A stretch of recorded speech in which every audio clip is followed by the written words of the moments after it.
le malo ma le tausanga le nei rua o rua wha. Wa iwa iei tausanga o ia tāpenanga, ma ua amatai ma lea matanga aluenga fau le malo.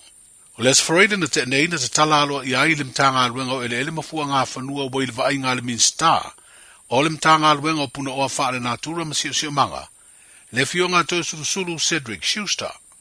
O lea fo ua whiriwhiri e le kāpeneta so na whaurulunga po se ofisa sili, e peo na tau ave le tō whaurungia pe telo ka vesi, ua valu tau sanga o avea mapule le whaalaptonga o ele le malo, o se whaalaptonga ua ave se nei, ina ua whaatuina lea matanga aluenga le malo ua tangofia umai mata ubu tau fua whanua ma ele le malo, e au fiei whanua o le whaalaptonga o le este te tausi.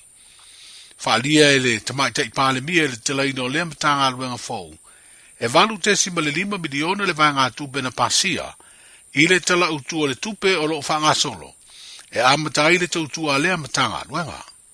Pei taina ia whaalia e toi mana o mia nisi vai ngā tupe, e peo na fua e tu ina atu i le tala wha au popo le tupe, o le afolasia i le pāle mene le masina o Desemba o le tausanga nei. Mai tau mai o tele tausanga, o fua ma tāpena le nei wha moe tāua. Ma o le masina o Februari o le tausanga nei, sa tu ina mai loa le whai unga le kapeneta e whapea. Le tūna inga o nanga, mo le mataitu ina o tūlea ina ma le whafua ina le leo e le ele mwhanua whalenga nuu. Whale malo ma whanua umia sa loto.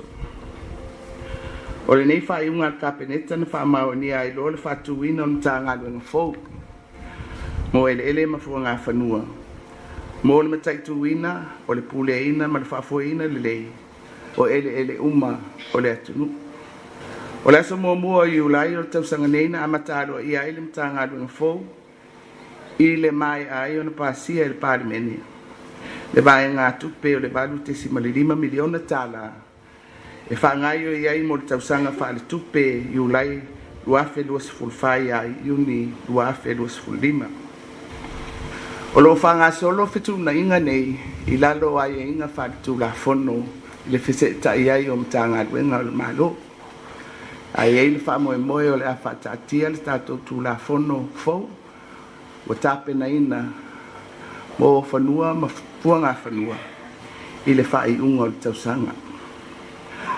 Ai ave ai le nei awa noe moli atua i le whafte i tele, i lau fionga i le Minster i le ele ma fuanga whanua, lau fionga toi susulu, Cedric Schuster. E tu sai ma le una ia malosi na ia vave fatuina mtanga aluenga fau le nei. E fia fafta ia foi le komisio ngā aluenga le malo, i le tape na ina o le awivi, ua vave ai o na amata alua ia le mtanga aluenga o ele mafua ngā whanua. E mamoli foi le wha malo ma le ngā faftai, i au whai ngā aluenga, sa ngā rurue le emena i, sa la si maliste i le lango sua ua whawhaingo fia i o na whatino nei ngā ruenga tele ale tātou malo. O te whamalo foi le lango a komiti whatonu ma le mtanga ruenga o wharapu tonga le malo. Whapenu mtanga ruenga o tupe e official Soweto City ma le official le loia sili i ngā ruenga mo mia mo nei la sanga tāua. Se vaenga o le saunanga au tū mai te tai o le malo, le fionga i le pāle mia, le fionga fia me Dr. Naomi Mataafa, i le saundinga nalo i ai le telaina le mtanga aluenga fau ele mafua ngā whanua. O le maunta sa i ai le whaalabdu patonga o ele le Samoa Land Corporation i tuana i mato, ua ave nei mano fuanga au tū, o lea mtanga aluenga le malo. O le whatuina le malo le no fuanga mo suenga whaasaya nisi, lea ua mawhai ona suesu e isi o lo fau e mawhai ona ngaosi mai fua ese o ati na e tau whaatoanga. O te tala i nei lea no fuanga, se vaenga fau ua whaapitoa e le whaafoina ma le whaamautua i o pisi nisi tau whaatoanga. Na whaalia le Minster o whaatoanga mawhai ngā whaivalo i eimale vai o le no fuanga mo suesu nga whaasaya nisi. I le te talaina o lea au nanga fau, ua ta ua o le Samoa Agribusiness Incubation Center, e se 10 miliona le fesoasoani mai le Uni Europa, o loo wha awala mai le matanga aluenga o tupele malo o le a mawhai, o na anga waa i eila u whai whaato anga te tele le atunu e whaatino aini a lato tau mawhainga, e toi ngausi e nisi o loa fau mai fua whaato anga. Ma o seisi ala ngā tupe wha au popo, mo le au whai wha atoanga, ai tawhi atua i fo ia tupe maua wha au popo, i le tamau ainga le tunu. Al tai au le o le stai au wha apito au ngafa lava i le wha mautuina o i lato o loa ngai i le susu e ngā wha atoanga. E ala i le wha mautuina i le si level i lunga atu. E le ngata na na tuto, au a fua wha le leanga ma wale tato me ai, au a ngosi e loa isi o lo fau. Ina ia ngā i lo i lunga le tūlanga le wha whainga wha businessi, businesses, agro-businesses. O le wha moe moe lai le so, wa wha i ele nei sekta, e ofa atu ai e le tato Strauss, le au au nanga. O tato uma le a fie le tai au le nei.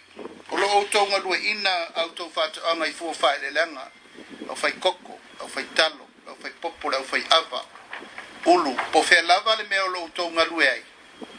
Wa manatu ntanga lue nga, wa tauna tato tilo e leisi au wala e wha tupu tele nai. Fua whae le langa ia tau te ngā lue ai. E le ngata fo i la i fua whae le langa, o isi tūlanga ia tato la fumanu, la fumoa, la fupua. Mea umalava o lo ngafa i lalo o tato, siu manga o tato o lo i lalo o vaenga, mea umatau horticulture sector. O le wha moe lalo nei na wha tupeina el tato European Union. I le talo sanga le tato FAO, watatau. O na iai se la i nei tato Strauss. La tau te wha maupopoina i lato incubations. E wha whai lele ai i lato o lo iai to maile nei.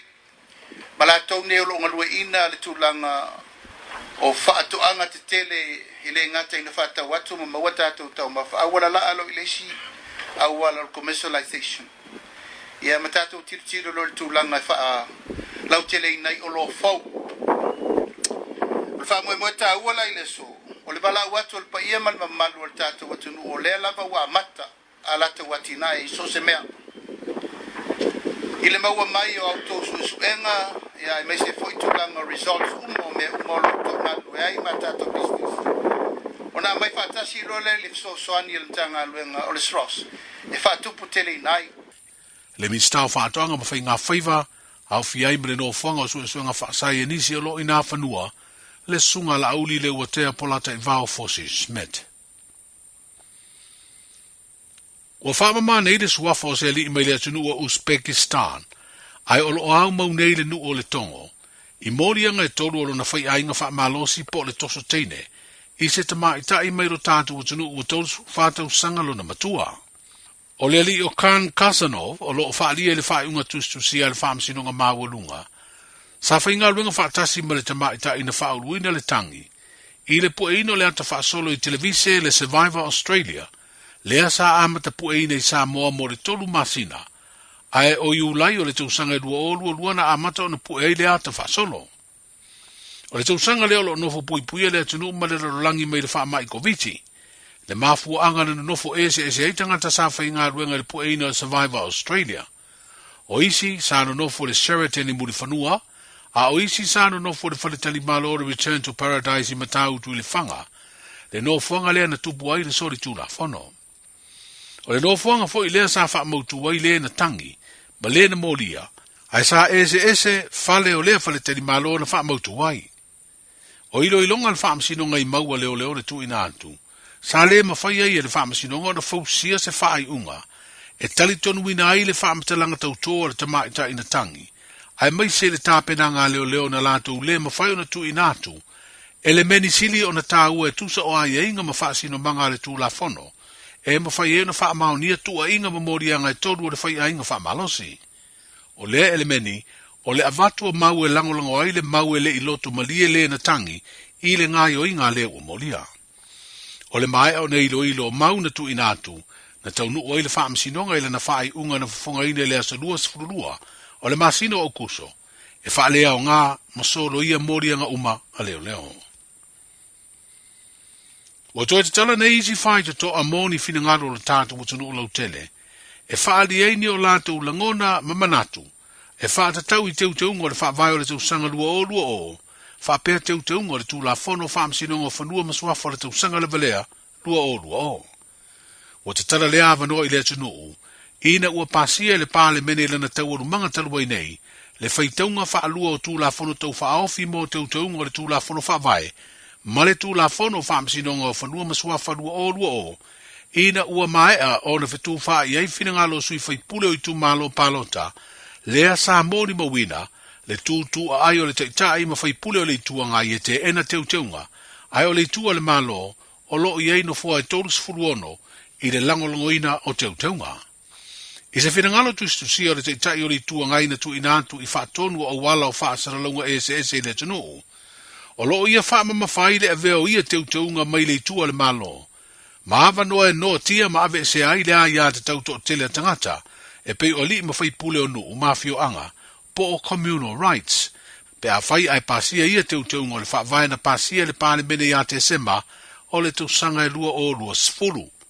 Pei tai o lo te ena i te whinangalo tustusia, o le tama i tai minstau whaamasinoga le tō whaamata mua vāsati sili puru whana lea vaenga, o le whinangalo tuila e paisana tusi i le whaatonu, i le nusi pepa o le Sunday Samoan.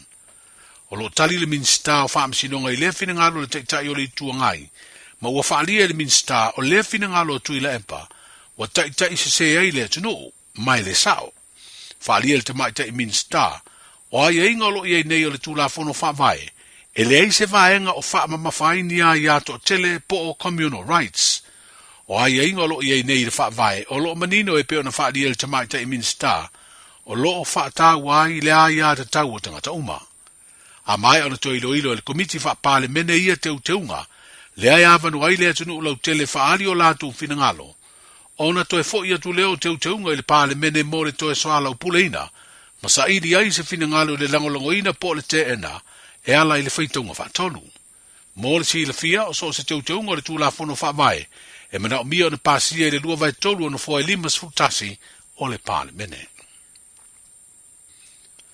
I le tele o mate matenga ma le whaalingo manatu na tumu ai whaso te inga tele vavave po le social media, au whanga solo por kalame le te wila ma le te uvanga sa i reise te usala o Samoa, mō le isi no fua inga se furulua masina, o le ua whaapaleina na ili te maa i tai o li Tara Jeremiah Allen, luas furfata usanga lona soifua.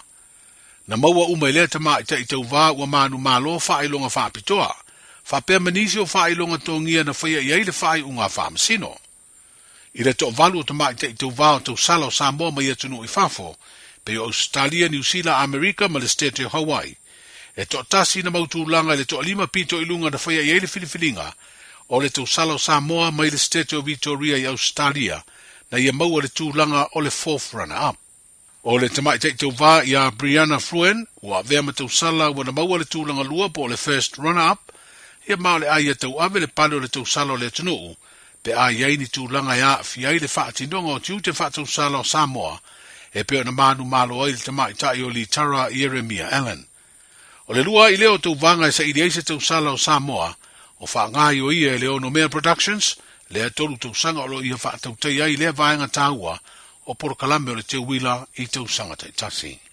O tala amatai o le nei vai o sa fau, E si lia mala se laufala o loa i Samoa e mawhai o na whaanga i le talofa voucher mō whaatanga alu a inga. E le atua lava se 5 milu te lafu antuai mai New Zealand, Australia, Amerika, mai si antunuu. Ai tau nuu i telefoni maolo e whaanga le talofa voucher e whai e le whaatau. E mawhai fui o na tungi e tuai le cash power whaapea le pili o le vai iso o se taimi. Angai loa i le www.pacific40.com e lafu ai se talofa voucher mō loa inga i Samoa. Mō nisi whaamatalaga vala umai le olua tasi o Valu tolu tolu, lua lua lua tolu, po le info@pacific40.com. Talofa lava, o le siu fofonga le nei o Samoa, le Radio Samoa. Ua mawhai ona au ina atu le tala o le tau i aso taitasi, ona o le langolango mai a le Pacific Finance Limited, telefoni o Vanselau, fitu whawha, lua lua fitu. E whatalofa atu le tala le nei o le tau mo le so mo le aso atai au. Winga le tau mo le so, e maatele ina langi le le tau, e to ulu vavasolo ai nei timu, mai whaasolo ina mamafa timu nga le afiafi. E angi mai matangi mai le tu sifo, mai angi malu mai savili mai le tu matu o le atu nuu, whaasolo atu i le afiafi. E ngoto le la i le valu minute te ai le tu lai ono i le afiafi ana nei. Winga le tau mo le aso atai au, e langi le tau, mai angi malie mai savili mai le tu sifo anga i atu i le awa uli. E oso a ele la ile toitos futolu minute le tula fitu de taiao a taiao. Ai ngoto ifo le la ile iwa minute te a ile tula e ono le afiafi. O le tala le nao le tau mo le so ma le aso a taiao. Wa loa le tautua le Pacific Finance ino do ngā tupe mo so se wha moe e pe o maliu wha ai puiponga a so wha nau whai ngā malolonga ma so se wha lewanawe. Ai muisa le toi fui ato wha nau i le aonga. A palai nei loi le pacificfinance.co.nz pe wala au le ovalu se lau fitu wha lua lua fitu. E talo sanga sau no ngā tupe i le vau le 5 se lau ma le lua se fulu a whai tala. E lua miru te whatali e lau talo sanga online. Ai tasi le tu lai whatali e se tali. E ia ngā wha bitoa. Walau lo le Pacific Finance Limited i le ovalu se lau fitu wha lua lua fitu. Ovalu se lau fitu wha lua lua fitu. Beta Drive Doctors i le taulanga wha tau i mangele wha pēr manrua. Mo le vainga o so ngase pe amana o mia.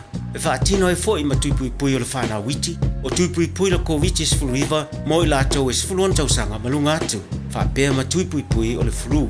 Wala au telefoni, 255 iwa valu. Mo so wanoe wha tino ai nei au nanga. O fisa wha i mangele i taftafane o le McDonald. A Manrewa i taftafane o le Whaletusi po le Public Library.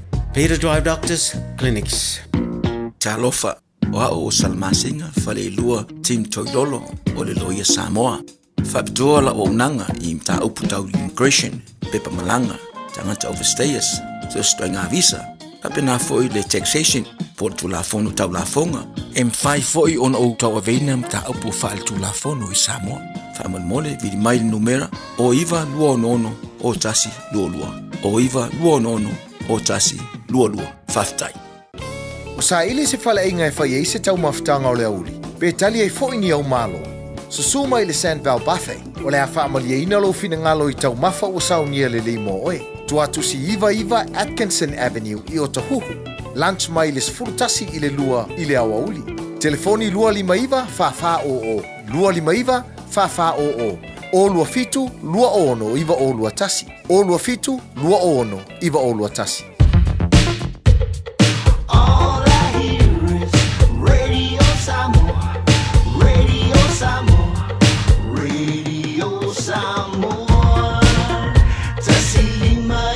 Tolu amor Radio Samoa Kasihima iwa olu amor Nothing matters more to me than your smile so bright My beautiful Alika, you make me complete With the heavens in my witness, I make you my queen Because I love you every day and every night Nothing matters more to me than your smile so bright My beautiful Alika, you make me complete With the heavens in my witness, I make you my queen Sina mo e minti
tua le nei o lo e whaafonga mai pia i le Radio Samoa. Tasi lima i watolu a mo Samoa i manuia lau whaafonga ma lau whaasausaunga.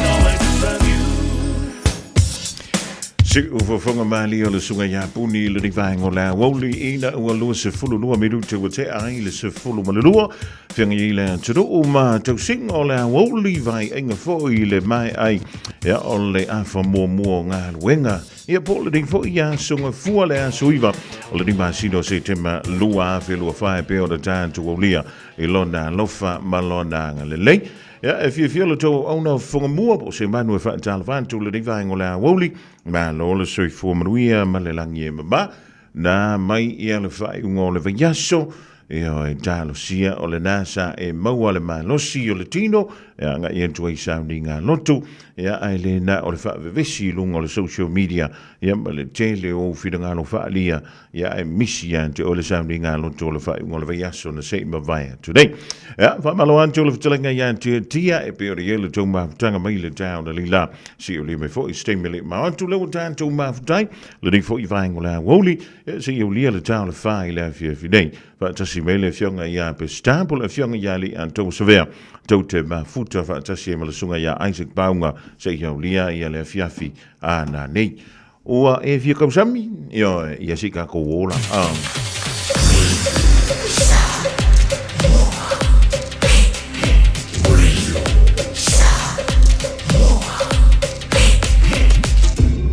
Moi votu amo. Alewa se Andrea Luz fuluma le family to te ai nei le to lai se fuluma le lua taimi fa pe nei tanto te CI e di se fo to tua ma o nanga ma wai se tanto tau maftanga I se tau fa pitopo se tau fiololo I le amatanga o le rifo I viaso fifio le wa ma le tanto filoinga ma le telenga ya tia ya o le fo wa fantasi mai se tasi o nanga tamali I o le tru fa talavantu tia ma lo le sopo ma lo ngalue Atala watu le vai ngale taiao I lo fionga fonga mua por telenga fo se manu ya I le te toina o tatu wa tino nei taiao fo bali fo I aso a fua la matanga le vai aso fatala fatu ma lo se fo dia le fatala fatu foi mo rungo tatu wa tino le ma mai tatu filo inga ma tatu so tainga nei taiao fo ma taiao ma tango fie ma lo le fa ma lo le tauan tai mele le o lua ma wa pa we umar sum par kaiao ya e mo le ma le tamo tanga mafa I le awo o nga fia le o ti le wa tua titia mo le faksilia o telenga se manu ya le wa tu sa wa tu tatu fasalunga I le tatu falainga le taste of Samoa I nei manukau I le tuatusi o le Iva P Lorelia place I nei Iriri manukau le o batu sa watu tatu fasalunga I le unei ia I se falainga aso nga fua vai aso amata o matua amata ngo fia ia le nga senga I o nei le balu o taiao o fia lava le te mafuta vai ai I nei manukau o tara o I magele Molewa sumai le la mau to le faido atu telo matu ma to tanga le tolu se ma le le ia si foi pe o le ale au nanga ale taste of Samoa le ia o se manu ole o titila mai e te uru male tolu e fasanga ba no I mo mo le tau mafa o le vai oli o mo le vai sumali o vai es le vai le matu tapena wale fonga tau mafa male agai mo tatu atu lo fie mo se pai malu e tali goi mo le matu choose pato to amali e lo fia tau sami pe anga mai tolo matu por eiga ia o matu te stu mai le vai ngale o I le fa pito amo matu nga senga ia po tau maftanga ta penanga mo bota o le malu o le taiao o wala mo le taiao o le panpopo o wa te pua o le pari ke da poco ma fua ma ia le le paluma asolo vai fa pa I lua tantano dunga lau lo mutua malto ina ma ai lua pa wal matu pe paskong ma wal matu ko ngaki kamala umi ma tango fielo tapenaina ma wal matu pai telo ni nga senga e bo umala tau mapa sa mo se sila mai lo ma wal matu supos ma wal matu kia sua tau le al se al tembo umala mo dei ma wal matu bai salo wal matu sua fa tapena umaya o le tapena bo le malu o le taiao o le sibele le gai o le ala bolo fai o fatino yo tolo le matu falo loa mau mai ia tau baptanga me o le malu o taiao se o se me le pipo le vai ma ko ke senga e fatino o bala mai mau pa ke senga ai ko foi mulinga foi tamai mai sa mo tamai o ma ko foi ngai Mawal pe pakai kesenga. Kama yo. Dia ko lo poko ma ai. Awai de ba ma ho fama. Asangan kama de fasu mali yo ma ho fama. Wa ba. Mawal pe pakai si ba Samoa. Mawal kofer CCK. Mawal Yamato. Mawal ma ko kama le mango. Oh, kama le pise poko. Dia ai kama tu pa kasi ko le, pengen kama ko le bai. Pengen kama para lang boleh sang kiki ya saya ai nali pa kaya orang buat yo foringa apa wa ile lava ono lo kingo me ka ole puru tawanga ya sama kungo ale mama ai lo kingo boleh manusia le panau boleh manusia mo ila tu ai mese la tu wa fa le tonu ia le tulanga ole manaba tu tulol pa ngala tinu mo le manusia ya awana tamai pe mele tu ma tu tama tanga masa leo matu tapeleina alipali kupati olipali fukalo ole mamoe uma kwa pala lo ma sakanga sosi sila ti olo mol ma ko sia mengi ole ma ko kale mamoe mawol ma to mau kenge fare mamoe ole pipi wa ma kwa ma ia la ma ka ma sosi mawol ma to mamoe falai o sapa sui ia o ole ma ko falai ka fisi male faspovi ya Ondisi o tomo painga mga senga luma tu ka pedaida. Se bale tulia. Apa pete fete usam. E mo wala ko fanya ife. Wala fanya ife. Pala lele, mawala luau, mawala kala ka le taltao, mo uma ia ngase. Pela fayatu. It's tawlo to bingo sis parainga. Mo uma ba ngai nei le taste of Samoa. Ba luo tayao, tomo ftanga le uni se pa ia le pia. Wa ma to te talo fitu tayao. Ai te puni fitu le pia. Lo winga. Mawala te mana vai. E fa sa mai lola ia ma tini manu kau o wata ma tanga se man ma lo fa tanya tia sole ali ole e sa le ya la u talinga sole ali I maua o malava tang ma tanga le tai ya se yo o la le po ya mai lan to fu e na na ta furu do le po ya marcar ko nu va via ya ale sina me ba ya le fu mo mata tu o lo mai Samoa pe nga fu ta ko kofe ya mata tu fuisi ya mai Samoa le mo o to le ba su pla iko mangisia ngai tamaki lo foi fale como ma ko lo makua ingu lo makua e pasasa e ko inga o isinga le le mo le vai tale mo ila tu fale tono tatu chino lea le vai kange anga ke fa ko policia io ko policia o vai kange alu ese pai ga sa mo pai ba so pa mai va ri ongi usi lai le o la ka banga ri a nga ri e mo mia ka ko wari kiki ya seu mang e o fiere pai e o fiere pai ole ma fieti ma pai bo kamala de que va e se le pai ma fieti ai pura sa ma le pai ngi sila kamala vai kangi ya disina va engal oi mo ina to foi de le fia mo se kawanga ya ni mo ka wa pa pe ke ma mia ni mo ka wa ngai ya awa ya le tato wa foi awa ka wingo le ngi pa pe ha ba pe wo lo filima ma wa fa mo Samoa ya mal ma ko ke pua se ba ngu fa ba lu bua o le wo ko lu ba inga ke pua lo ngai u ma no ka kala mo ya Oa, ai lolo tamo tangala ngai. O le wa balik ki pua kali. Ya o ni sida vai ngal matu tau tua se malu ne makto mal taso watu. Fitu le tai o le fitu le pia. O ko sida ki o la finga luenga au ni de ko bai ko. Vai lai talo mai la finga luenga. O i lo nga se le telo matu tau tanga. Ya pe on ele tau tua le taste of Samoa ini manukau. Ya sumai tala mai au. Ta puni matu le fitu le pia pi.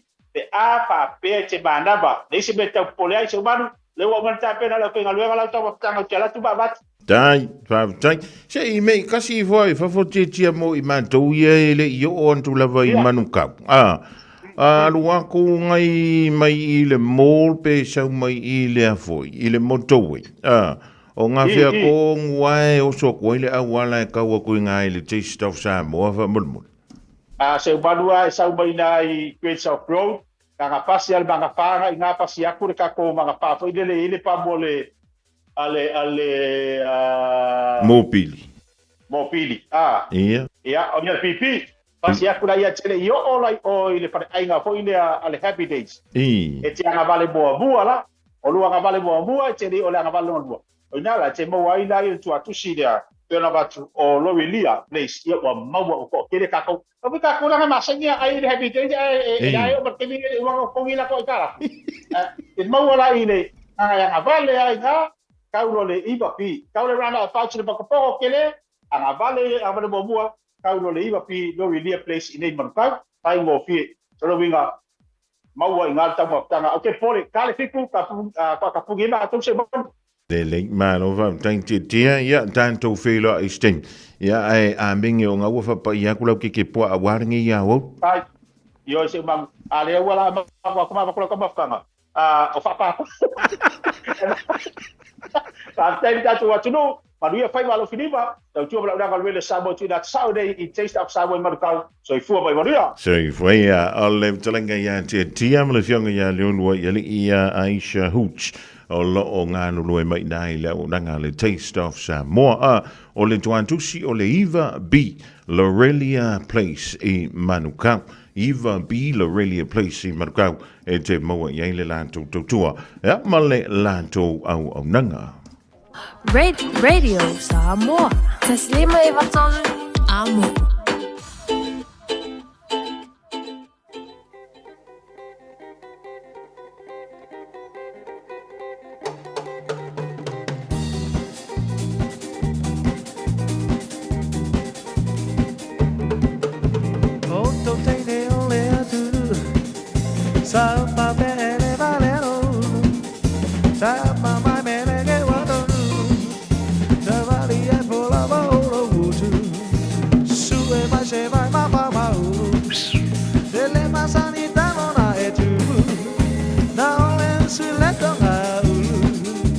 Sue mai ni ulu mai jeu so sala mal sei lai meleke ki ai oi le ala tele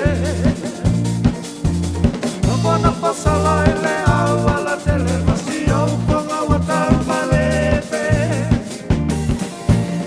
ma po ia sole pa pete sala ne ole tama mai meleke oh mana pa ya tu o de matele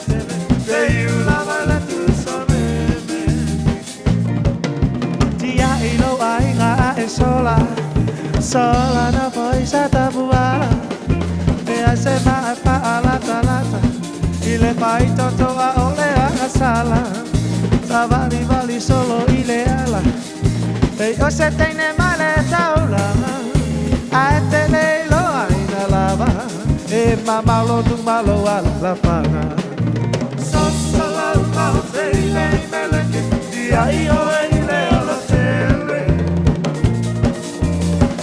no po solo ele ala televisión ponga wata malepe o uma podía sole pa pete la neo le tama mai meleke o uma no pa ya tu o te matele te la vale tu sameme so solo uma te ile meleke y ahí o ile ala no po solo ile ala televisión pongo wata malepe wa una podía sole pa pete la neo le tama mai meleke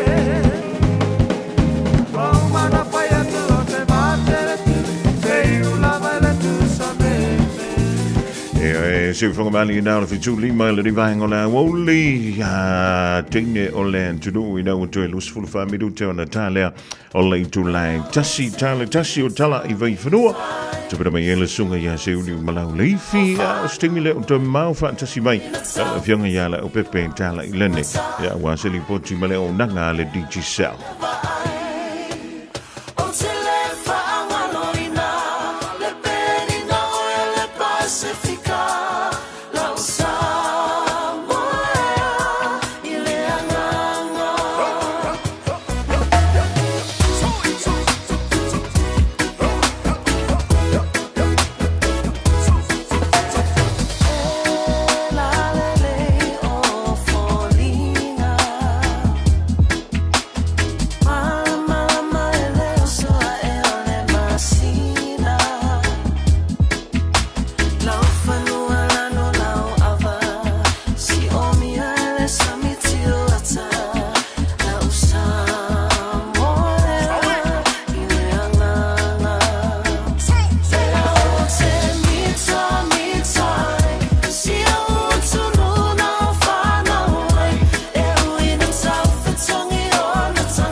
te whai taulanga I le whaatua. E tu mau pea le ma leo la fia o tangata la usamo I le anganga le au te mita sia ua tunu una o whana uai e uina tau whitungi o na tangata ae miliona pea la vai le vai o te le whaangaloina le penina oia le Pasifika la usamo I le anganga le au te mita sia ua tunu una o whana uai e uina tau whitungi o na tangata ae miliona pea la vai le vai o te le whaangaloina le penina oia le Pasifika la usamo I le anganga.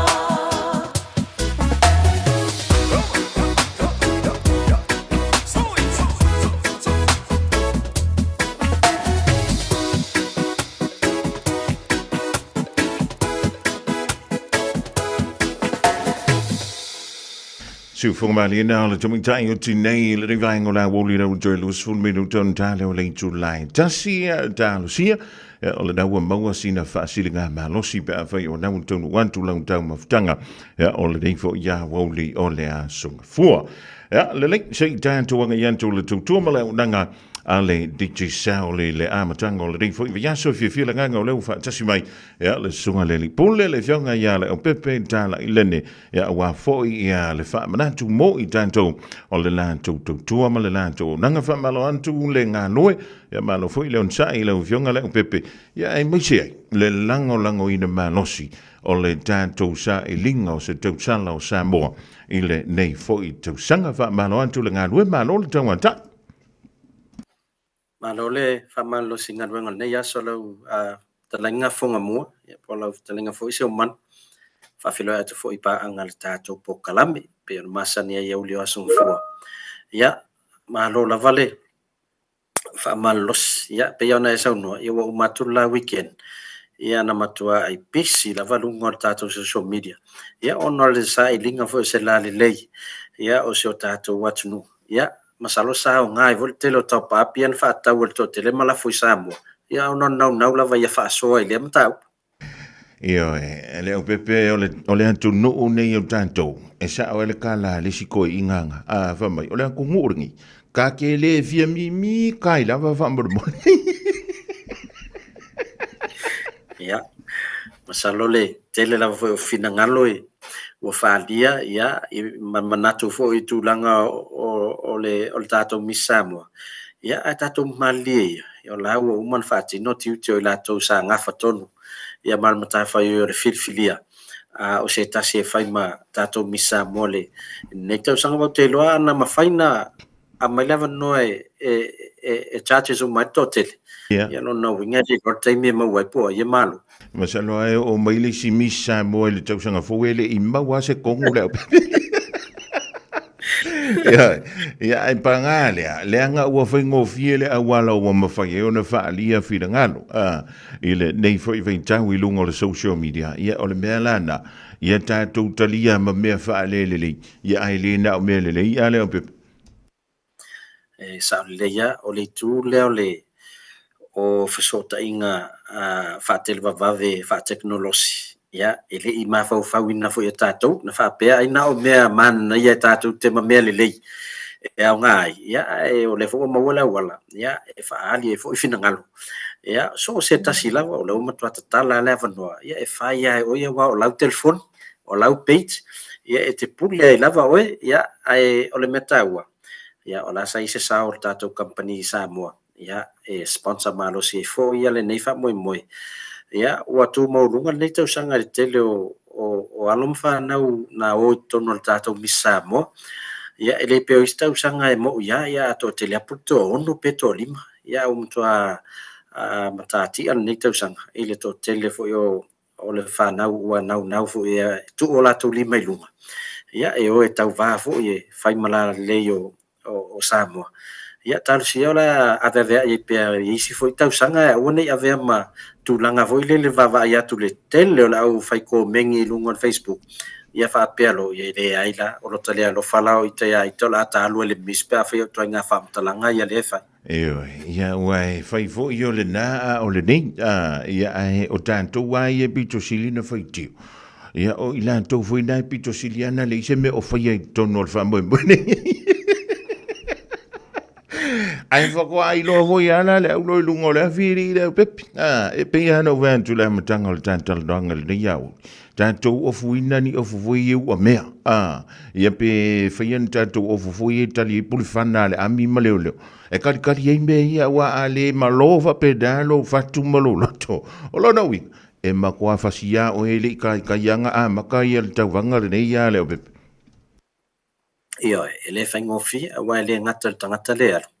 Ia au na yona a inga foi, wo mai masani a wa pe le mana i foi le lato mata mai foi ia telo faitionga. Ia o lo fasino atu sesi pele foi ia i lato. Mari. Ia tonu le o le vaenga tonu lava et mafofofu tato.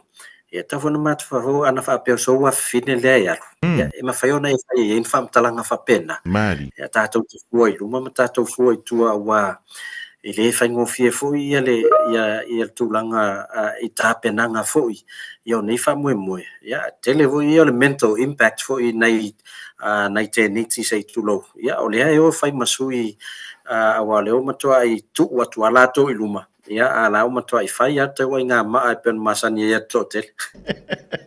Ia e whamaloa tua i a inga wo me masani. O isi o a inga o isi o wo e maule tō vai. Ai a koe fo ia ko la la ma fo ile le nga vele ko ia nga mali lo lo finga ele fa pe fo ia ongi kanga kama i fe ma fe ele o sa mo ngai ki nga ya o lo ngai ki nga fo vai nga la le e sa le ya o me siliwa mai a tu fa mo ya mo di fo fa malo le tato misa mo fo le tau sanga te mai ta ia li tara. Ia me se na yona a inga sa tapua ai wo mai masani. Ia me se ia o tene o lena watu nei New Zealand. Ia 5 su yo Samoa o mai nei New Zealand. O le o man malo fo ia wa pe tu fa longo te mai ta ia le no foi Hamilton. Ia ioi ia o fe tau le leila va male te wila le na fa tonu wina. Ia e le asosi Samoa e wai kato le fa ngol vai ansun se vai antu nei la stona.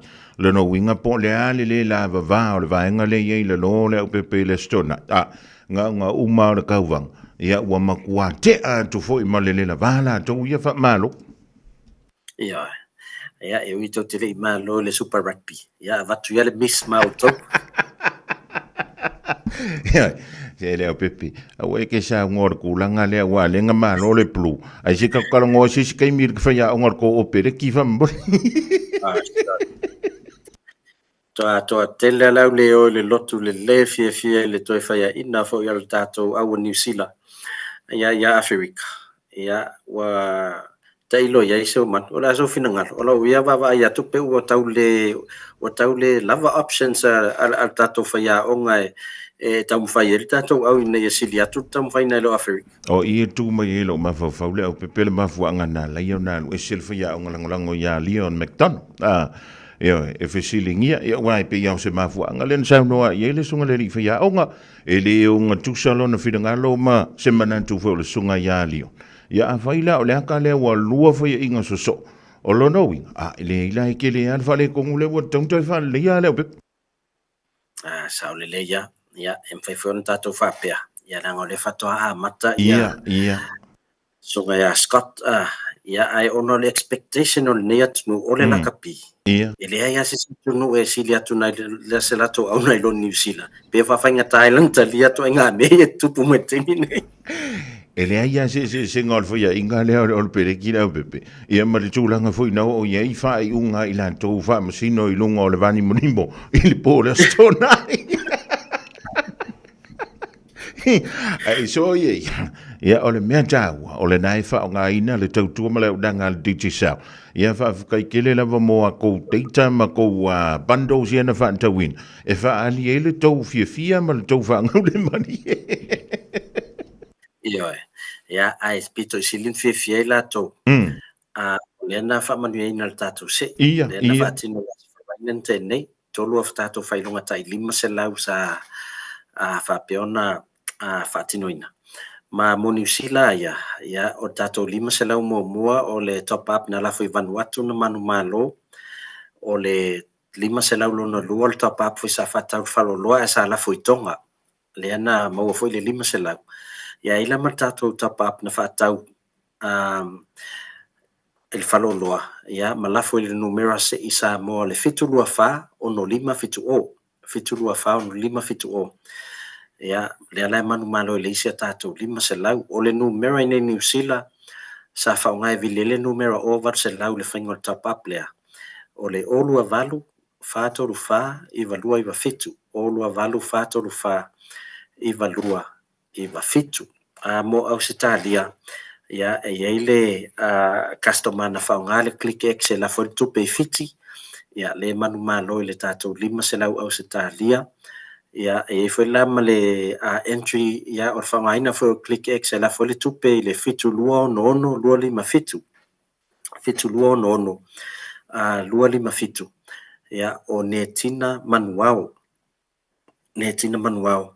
lea lo le sitarai le tātou entry lea maua le 5 se lau tāla Australia ia e foi tātou entry o le top up na la foi Vanuatu ia le manu malo i le sia tātou 5 se lau mo Australia lo no winga lua entries mo sa mo fa manu ina le vason tenei tasi o top up na fa New Zealand ia male seleni sa la fo mai Australia ngai sa mo fa ngai click X le manu malo ia o to ta pena fo ile sia tātou se i mon vai aso le nei mata mai las for regular vason tenei se pa ia foi pola stofi ia o la tau mai fa top up tai luas fulu ta la New Zealand pe luas fulu ta la Australia pe siliatu malafo foi i numero i Samoa po isi atu no Pasifika e DigiCell maua leva noi to no tātou se ia whapena foi pe whaungale tautua le click X la fori se leni a ngai Samoa tonga fiti Vanuatu Papua o no mo foi leva noi to no tātou se lea la whai e le asfarele ia au foi ni ngalo tautua le tātou Pacific 40 se o manu ia o lo mwhai ona la foi a tātou tālo whawauta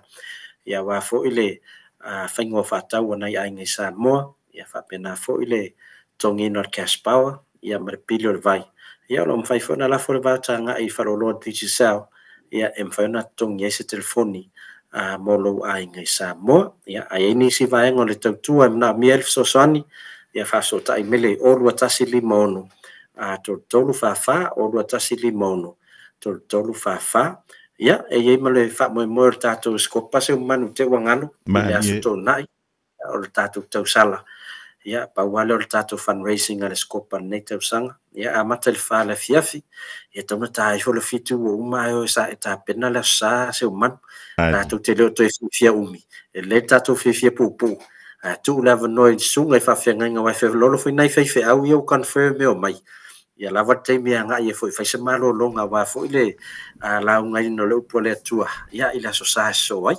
ai o le whāle fiafi ia a ngai le fitu whaftai ia tātou asosi lewa whamautu mai ia ala tu tausala pe o le tātou asosi a malisi ia ile ngata whona ia o nisi fo yo tātou paanga ia asosi o lo tātou ngalue whatasi New Zealand nei ia me se voi tele o vasenga lava i tono o tātou kurisio sa moi tausanga mwai leo whamautu mai ala tu tausala ia wal tātou whamoe masalo tausala mua a zeu manu ia o la sa le fionga ia whimata ia po la fionga fo o konsula ia o lo ielu o la tu vasenga ia o le pe ia le vasenga le fitu tasi le fitu wha ia o le vasenga na la fionga ia whimata ia a whio whanongongo mai niso sua o tau vasenga ia o tau le la tātou whamoe la stona ia o te lo le tamala iai le vasenga malosi ia e misi lava ia le fionga fo i le konsula o le tātou malo a wale whamoe le whai unga o le riva ia Solomon tau Samoa le whatonu e le whamoe le au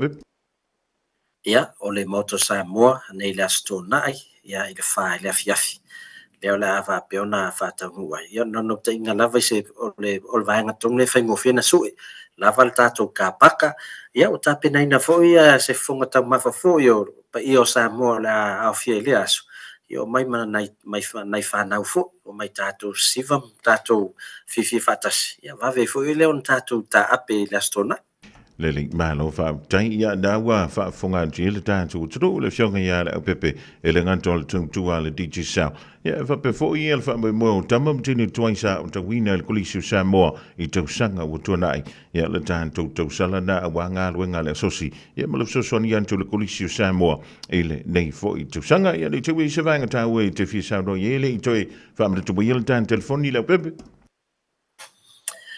na famna to la fatulanga ya tatu sim card mo ila to lo ta pena fo ya malanga I Samoa e lelo va fa so tai mai ina ya mautino ye se silo ofisa ya so swani ya tu fangola sim card ya ai tele malanga I Samoa ya ona 5 store telo ila to ya e oile uli ya fatwa mai tai autam fa ye fa sim card ya mantua ai sau ele ola le la telefoni na la ermo oi ya no winga le tala ina ya e tauna lava stay me to unlock ele telefoni por tele smartphone se man tele smartphones ya ola wa mai ya o man unlock ai le ya lo officially ya te mi fatawai e ola so sim card il telefoni la ya atali mai lava e sa ya no winga na o man unlock ya fa pe mai le no 2 degrees ola ya no winga la lock 2 degrees ele fa no la se sim card la vea tu me foi le lo tango ave fa malo si telefoni ele stanga te ele ma failan ka kala fa va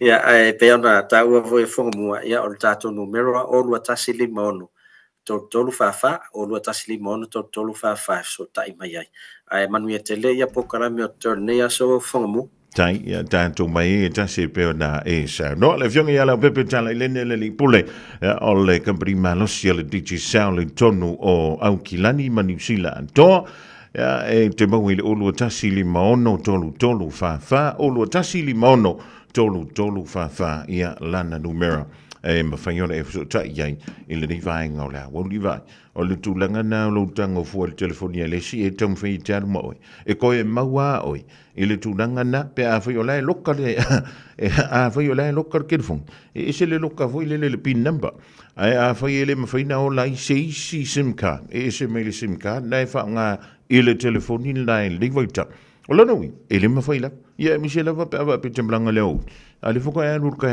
e su sim card vo ile mai digisa longa wing e ko fa fo ile ya me ka isala rika na lo fa Samoa wa ule ne yo kas futialu a wal su ya ngila wa le kio a eva mai ile se fudu lima iva kolu amo Radio Samoa bevela Sunga o wheka whakao e lo kawa le whau maunga Max Ila. Senga o ka amilo e o kilani. Mo koe foi mai lava i o tara I le Tire World and Auto Limited. Lea e mau aiso skoi ngā meg ma pa o kawa. A o le me Pico City. E ngā le lua lima ka aladwa ia so le kokongi. Le Tire World and Auto Limited e te mawai ta awale ma pa utau ngofie ya New Zealand antoa. Mo fo ise ti mag wheels mo so se tu ainga ta awale ma le telo isi au unanga. Warren of Fitness ila na ole se fulu tala pe ai fa ilo yeina e fa afafonga le Radio Samoa I nei fa abitoa. Talia wins quotes, cue cards, maisi. Wala le Tire World and Auto Limited i le lua fitu tasi tolu o mo pa uta avale. Po le lua fitu fa tolu lua o mo le fale inisinia.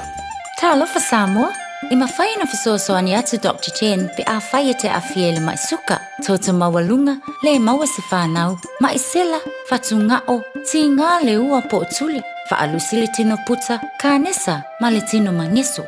Maua fo I le kulini fulunifo mo ni fo ti ngā. Ma toi whaafi lesi ai lau manawa. Tele nisi o loa e fisoasoani lo soifua maloloina. A fio ane loa e va ai Dr. Chen. I le tuatusi lua ono Great South Road Orahuhu. Telefoni lua fitu ono tolu fitu extension numero lua. O le A1A Tree Care Limited, lato te whaia au onanga nei. Teu, whamama, whangata, pe ave seari la au mapongati mai lo whanua. E ma whai fo na lato te wina lau tongala au matoi tatou. Wasilia mar se fulu tausanga o lana tautua. Wala au lua le A1A Tree Care Limited, le olua tasi olua o tolu ono o. Olua tasi olua o tolu ono o. O a fianga o ta'alonga whaitupe e wha le tonu ai mafutanga maainga o whanau ngā ruenga. A fia ai le whaasoa tautupe ma le tele ai o le popole ma le mautonu. Aua e te matamuri e whasiri mo se whasosoani. O le au whai ngā ruenga le mapu maia. Ua iai to mai whaapitoa e whasosoani mo oe. E le ai se tongi mai le whailo ina nisi whaatale noanga.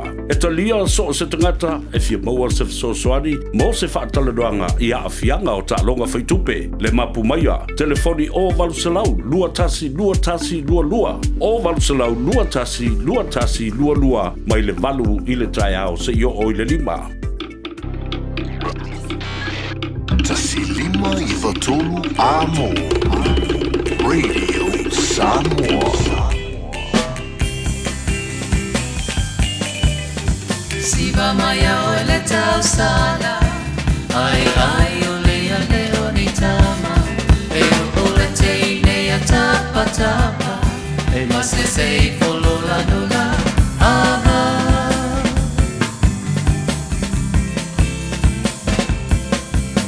Isiva maya o le tau sala, ai o le ane ni tama, e o le te ne tapa tapa, e mas le sei follow la dola ava.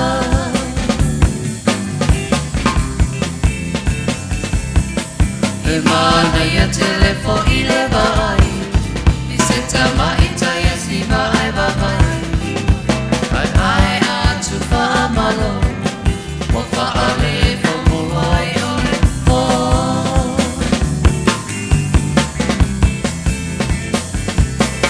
E mana ia telefo I le vai I se tama I taia si vai vai Ai atu wha amalo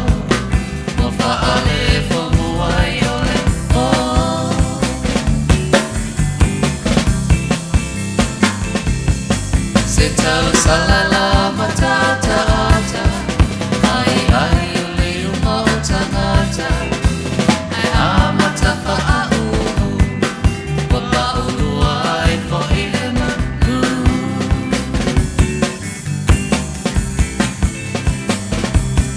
se tau salala matata ata ai o le uma o tangata ai amata fa au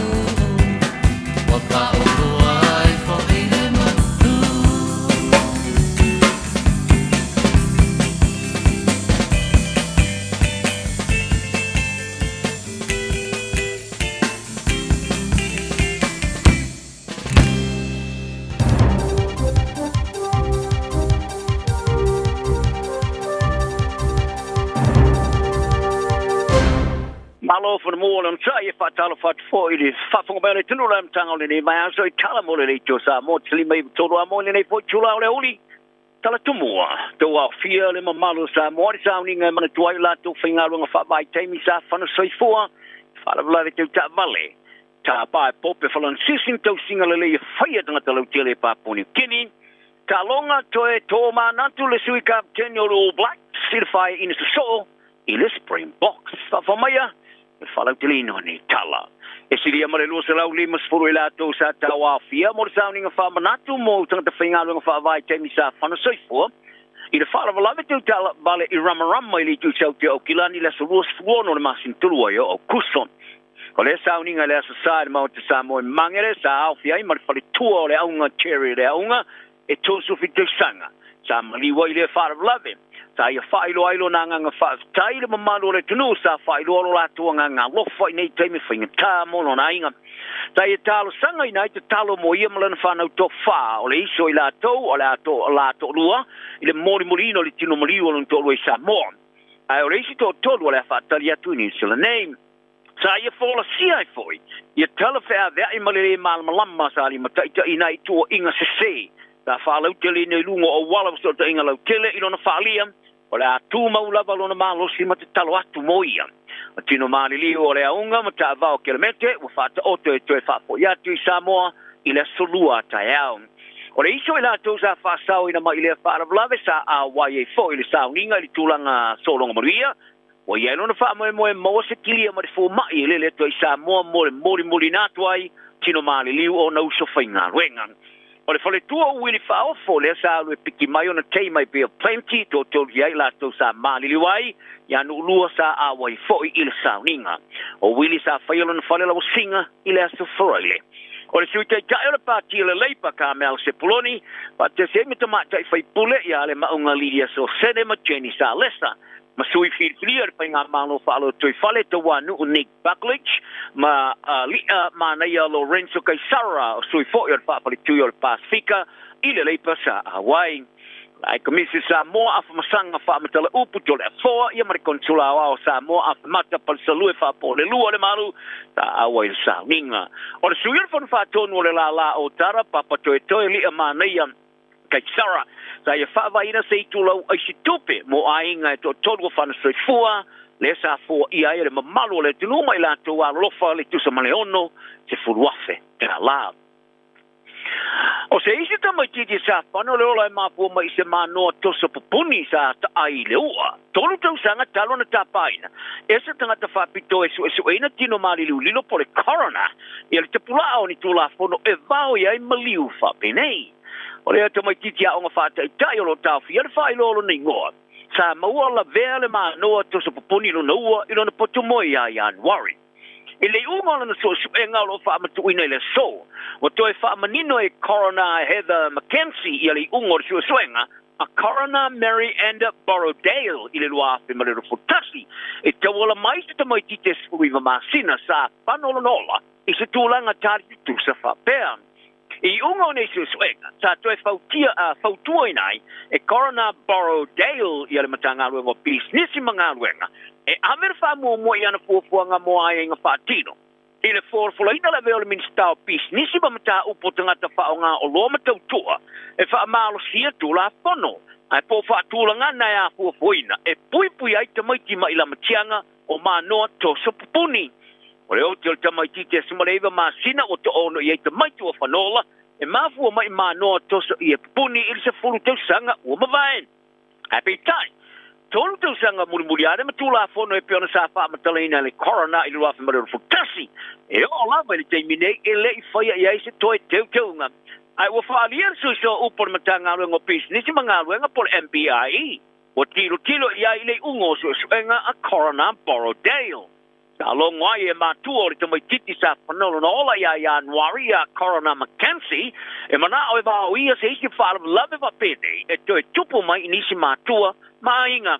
Bai ero lato te tanunga di tau lava o na ieni avea i pitu sili o na lelei, e tu sai mama noa toso ie popuni. O tūlanga whaua o re whaale tonu o iei whaale New Zealand e wa mūsae sae, e wha tūlanga na maolunga o re wha mai fever le rheumatic fever. E ana fietanga te maori ma le Pasifika e peona whaari ai ari to mai whapito i wha mai bi busy Dr. Jason Kearney. O Kearney sa matua i lau tele an suenga sa whaiere mapo anga o le wha mai. Ma wha mau inai fo le tala angolo na ainga i ana suenga. I le tusi fau o le The Twisted Chain. O wha amatuina. O lona te masa a fia i le fiva le tūwhao na tau sanga. Sa mafu ai le a fia ni a fia nga tūngalo na ola malolo ina munmuli ane ilo na olanga. Tala no aina por kalama visiri matalia di Q&A ia le televisa New Zealand. O le ani sue wha pitoa ma le wha tonu o le kulupu sue ngase tūmau makanese i University of Otago. Ta ia taula ia fianga umi e ia i lea whamai. Wharia Kearney o le rheumatic fever e pito sini atu na toa tele e tanga te whanoiola. O le fever lea ia pia le fatu. Le fato a tupu mulmuliane i le o langa matua o le tangata.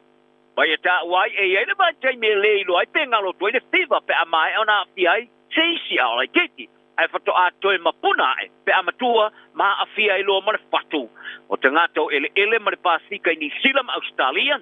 E mawaru atu le whātula ngano i lātu e a fia le piva e a fia le patu i le rolangi. I le ruafe suma le lima, sa whaawasenga ina i le luse lau tonsfu to ruafe o i lātou, sa whanola i le rolangi mai le whamai. Sa whaamanino ai e Kearney i a whaafitauri umi o whaale tonu o whale no whai mane mātitiva, o ki au tū o le māfua i le rheumatic fever, le mafuli ai tangata maoni mane Pasifika e mālili wai. Whale leanga e no whai e pe o na tae palaloa, to e marulu. O tapaina le tai o le kale se Kakoliko Pope Francis tau singa le e pai tanga te whainga runga te tono Papua New Guinea. Le tu no le tu sa mareono se lau motu e awhia i le pasi. Ka siko, e pio na tau la e company wha avao malo mo le kesi auro maisi ala o wha le natura o mawai. I ona sauna anga i pule ngane maro le tunu. Le eno no whaine pai tau se lau tupu anga i tuai ngo tangata SDS po tribal groups. Ma le sinia ma le van se lau ngana SDS tau talai. Sa aunga ni le pope mo le whaamutari o le whaawau whewese ingan. I le vao tupu anga o tangata SS. Le pai tau se fulu mo se fulu ola sa whanua ni masina o tuana e tu nei.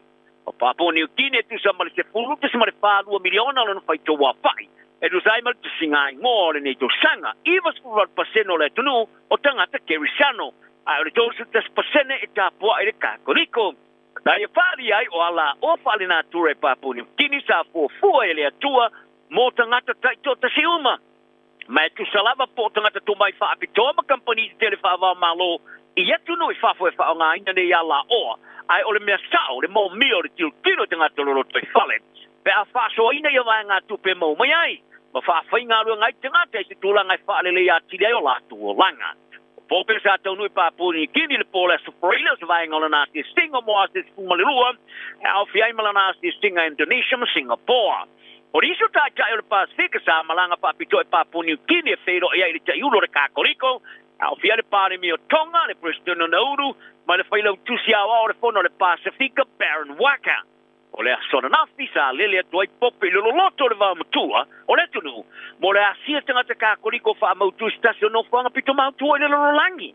Ma le mori morina iai o sapalai o vaila au whafo mai sipso, tani. O le valele le fita Australia sa mori atuai malan au malangai vanimo. Le no whangai na o le se punu male lua afe tangata o wha mautuai. E unoa ma se suava i e wha moe i ai male le tise tau wha so soa. E whai tau se lau kiro kalaba of so sani. Sa mori mo tangata o le roto i whale. I lea no whangai pia na wha di ai le suso upo le Vaticana Mateo Bruni. O le au auli nei le tu ua ai e pope Francisi i e Papua New Guinea. Ia taro talonga ua whaalier sui kapteni o le All Blacks Ari Savea. Ua matua i longa na awhia le au le lato whaia ina se kurma le valus ma le lua. I le Springboks i Cape Town i le bambea o la sa sa. Ia whaali ai ala ngona lo na lofa mo tamta alo i te mo mua taru mai le lua hafe su ma le valu. I le ima whaia le All Blacks na kolosia sa le ina skoa. Whaali e Savea sa ai lava ava no mo i lato e maua i se skoa ma au se man malo e petai. E lato te le whatau no ina. O le ai o se le e whaariri waira umi o le polo ma le tua le malai tā aloa ni skoa ni ai. O le avea ne ma vaenga tiro e ai le All Blacks au tāpena pena mo tā alonga whaitauri e lua ma le Wallabies ma le ipo le Bledsoe Cup. Ina o siringi au tu stala pe ai zau avea i ma me masani le ma whaia le All Blacks o mo se skoa le toi luas fu minute muli le tā alonga. Ia la tō tā alonga whaitauri a muli ne e wha. Ai sa whaali e sa vea. E tā tia lava le to mai whata o tō tamatai tō tasti. Ai ona o ia se tasi o tai o lona winga e a mata mai lava ia i latou e au lava na latou tau la moe me uma. Whaari e savea e tāua tele i le toe whawhanga maa o le All Blacks i le latou vai aso leo la malolo ai pe pai ia e le toe wha popo mo le malangatu Sydney Australian. E ulava i nei whaia i ne lua sa whaari e savea i le telo se lango ia i latou i Afrika i soke i le latou lua i asi singa i aitu tono le lua tau sanga. O ni isa tama i le All Blacks a mata ina tere latu ta alo le whaingo le vaiasto e au fi ai Cody Taylor tu povai ma Wallace Sekiti. Ai o le tebe nei, o lo whatoto o pele lo te tinga o le whaiao o Scott Robertson e ulava i nei whaia ina so le Springboks. Ma ia tau tino ai o le a lapita i ai nei mani fisiri whainga ta pe a tau no mai New Zealand nei. O le whaia ina le whaingo le vaiasto stei mo muore wa ato i ai le whao whaia ina sa so le pe uli i le Springboks i do tono le fitsu ma le lima tau sanga. E tau tino ai o la e ni fisiri whainga tai winga le au pēr tilo le tulanga maurunga le ta alo e whaitau se fulu ma se fulu tau sanga o la tau whatulanga ina. O le kapiteni a Scott Barrett e peona iaisana mea se sepi te le i no palasi le polo a whaono sa inga le All Blacks i no marpou o ia langona o nei ta alonga e lua o ni avano o misia. O le All Blacks o le a pai le vasto nei ma ka eko la ko mangua ma i nei whai inte tele lua. Ai o le Wallabies Australia sa tuli mai e le Pumas Argentina se le stona ma le whai ina pito mawai Ile tala ngole la kapila so na fi Santa Fe. Ile mo skoiva. Au tu di ai mari se furfitu ai sai ai mamano malo. Ile ono furfitu le lo furfitu. E luas fulu ni tolu ai sa sili ai le wallabies ai le toi sui le kilo le ta alo Argentina. Ai toi se fulu minuto le malo longa. Ile fao sko sa mawai. Mau se sko bido sili atu le neona tele o fai nai le wallabies in tano fai toli e tonu mai le ono furtasi le luas fulu lua. Le sa sasa inai Afrika saute ile ape ibisalau ibas furfitu. O le talo fai tau dia mua le vasta luai sa manu malo ai Australia luas fulu il se fulu mareiva. Ai ora iuni la kapia Papua New Guinea wa fa malo lo mai male sosi fai tulangi la kapia le lolangi pe ona fa maoni ai le kapia le Oceania. Fa ma tu ina de fon fa tonu la kapia le Oceania se fa ring to seal fa no nonga for the notice of determination. Ile iuni la kapia Papua New Guinea le stofio na vaiaso. Ina wale ustaia ele tino e purela la kapia le tunu ia fa tununga. Ta fa tonu na ia le sosi fai tulangi la kapia le lolangi. Ta whaari ai pule au le la kapia le Oceania Franca pule tua. Wale eise salato alafanga e pa amaro lo le la kapia Papua New Guinea. Lino winga. Wale ale mawhaine ele yuni ona awai so stamil sanga pai tulangi Oceania pole tamil sanga pa vau malo se longa. Wa ave se ale pa malo longa. Whaari e pule tua e la to di talo sia o le a whaia se ngā yo i ngā studio official le la kapia Papua New Guinea. Ia ola sore fa ma ele talo ngalo limpeka mo ilato e ia fia nga tu mau Paris e Ferrani e pole Paralympics. O ni usila eva na pine o mawai au fia li tasil auro fa siliva.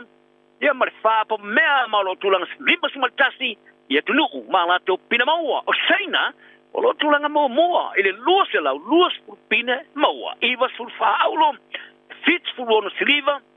Ole limas fur apa me mea. Peritania lo pito ati ai. Ai lo na tolu ati ai ia ma Amerika. Ia tala nal ne yaso. Maua tanga ta umar fea tai male fea lo funny. Soi fo ia. Baby, lobby! Hey, hey! Oh!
So from Mali now, le Levino record till the divine ola. Only a mercy just you fan tunga tuaya Maria Malapanti.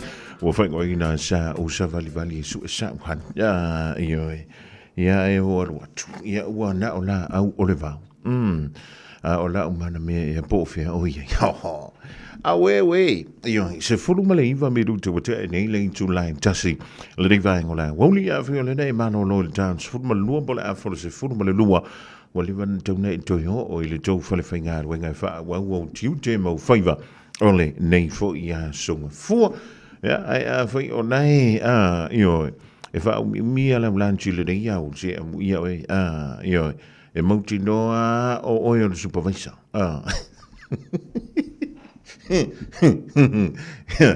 wa supervisor nga ke wha kongu ala au whaingar wenga i me whai mi ngoi mele reingare io Vai poi o kunga ka alo runga le lenga le fai poloka ka ko lenga le sa. O nga wenga nga supervisor. Ia por nga wenga wenga fo mengi. Ai va pe o ke nga luele lenga.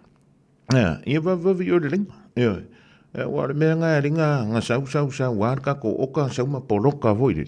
Ia nga wa. Nga el wa ko afai ku la wa lunch. Nga wa fa so kwa.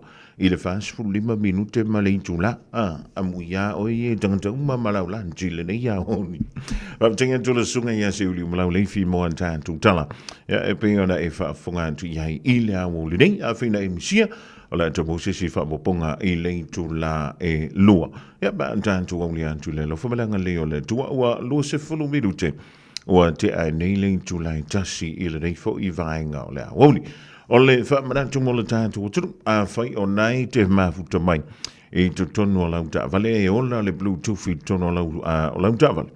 E ma whai o na wha o lai I le tātou Tune In app a le Radio Samoa a e tālu sa o ai lunga o lau telefoni fi aviai so e le mea o apps tā I ai to tonu le mea o le Tune In app ya ona e wha whonga role ia e pe umalawa nei te whanongolongo I le whamo I lunga o le tātou le da ale Radio Samoa ale o le TuneIn app ia tā I lano I le whaupunga Simple Radio ia I lunga o le o app so lau telefoni ia ona e alurona I le filifili Radio Samoa na paua lau me whai o le whaona ia na la konekti le tio lau ta vale ia pe kongeki lau speaker na po ada ina le whai ia ngai anua le oe whai lau tanga me le mātango fio le suru mai o ave o le la ile nei fo I vainga o le awo. Ia ai wha au lau lai pe lau leitio, aluan tu I musika, pe umalawa nei te lunga le afo. O le leitio o wha mo fo I le manino, ia ele ngantailia, o le pātu I le. Ia o lau Bluetooth speaker, I te tonu o lau mountable o lau, ia po te tonu fo I o lau ta vale. O le whai ngalawenga sona se I mawai atu reina whaantonu ina I le ta milusanga, o ngā tūlanga lua I te tono New Zealand. I le tālonga o le laka piliki. Ia e pe ona tali māloa I le pitunu ule o tā kanini I nai Bruce Pullman Park. Ia e wa ia le tūlanga fo I le leo le visui sui ia I o winga o le tā. I le whae ngole vai aso na se I mawai atu nei. Ia e pe launa amatalia mai tālonga I le aso for Raile, alwane I le aso to nai. Ia e whaia ia sa I linga sempini. I le aso sana se I mawai atu nei, wha māloa tuai I mātua, ia mā o ngā malawale ana tausini o, I lea fo I tā mila sanga. O lea fo ua mai au na filifilia I le under 16, e le ngata fo I lea, o le au le under 18 tamitia o ngā New Zealand. Ia e pio ni ele wha moe I se aso le ring masina ma le masina fo, I le tukwa singa lea o ia au. Ia o le e whaila lauta, tantia ia le nakapili ki a tama. Leanga ua leva. Ai a e va aima e sila iai I le ta alo le tupale o tamaitai po o alo teine. A misi le va alo teine o le Pasifika. I le ta alonga leo le laka piliki. So mole antu ele wha malo, mole wha autangi ia onga. Ia e misi le va o tau mantua. Ia I le wha avano ino le teine. Ia wina antu aina ia o to walo mawhanda. A misi le va le tupale o tamaitai. I ta alonga wha apene. Ia wa so lang sia la va e fa longa ko ile le fa mai ia o le fangi makoreng ko koreng ia o le makora ka pidi ki le fa e pi e ke I vo ile le la fa long pe ha e fa fonga ye le tulanga da e ta longa ia sola ia le vai termine ia o ngā wai ai le laka piriki, ua iai whi ma le laka pioni, a le tu pāo te mai tai. Ia wha malo le onu sai, ia malo fo i le tauan tai. Ia e wha malo antu i le au te mai tai, i le a Southern Cross. Le ana o si to i lano i le a susa, i le la sa i le ngā Champini. Ia ma le au Auckland Girls Grammar, i le ta longa o le laka piliki, wha malo antu ai i whaia onga, ia mi se le wālo ma whana, soli, maka ukia, o le me whai e lautala, o le te leo tino nisi o alo te mai tai.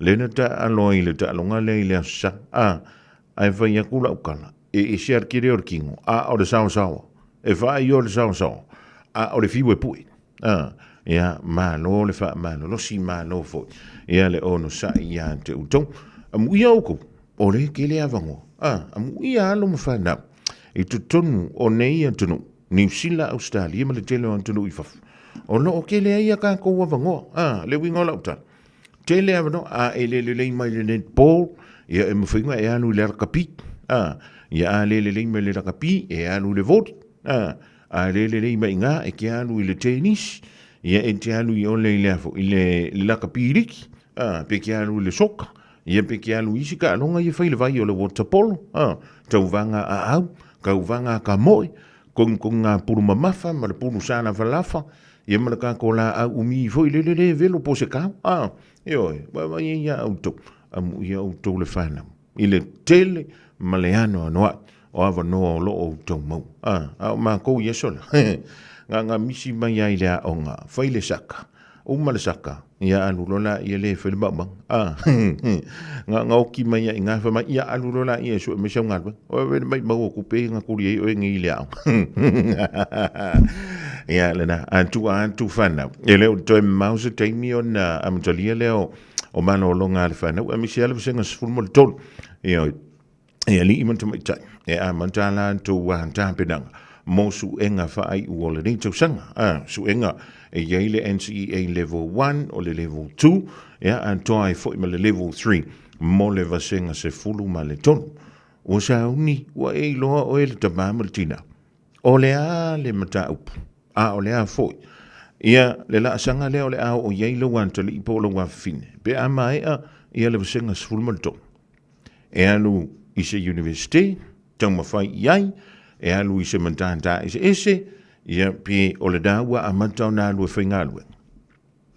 Ia wa o sili na tauna danta o sili e ilawai teimile ni, o fea lesi la sanga, o le anga ia tu ia tanto walo, ia mani ia tanto whanau fo.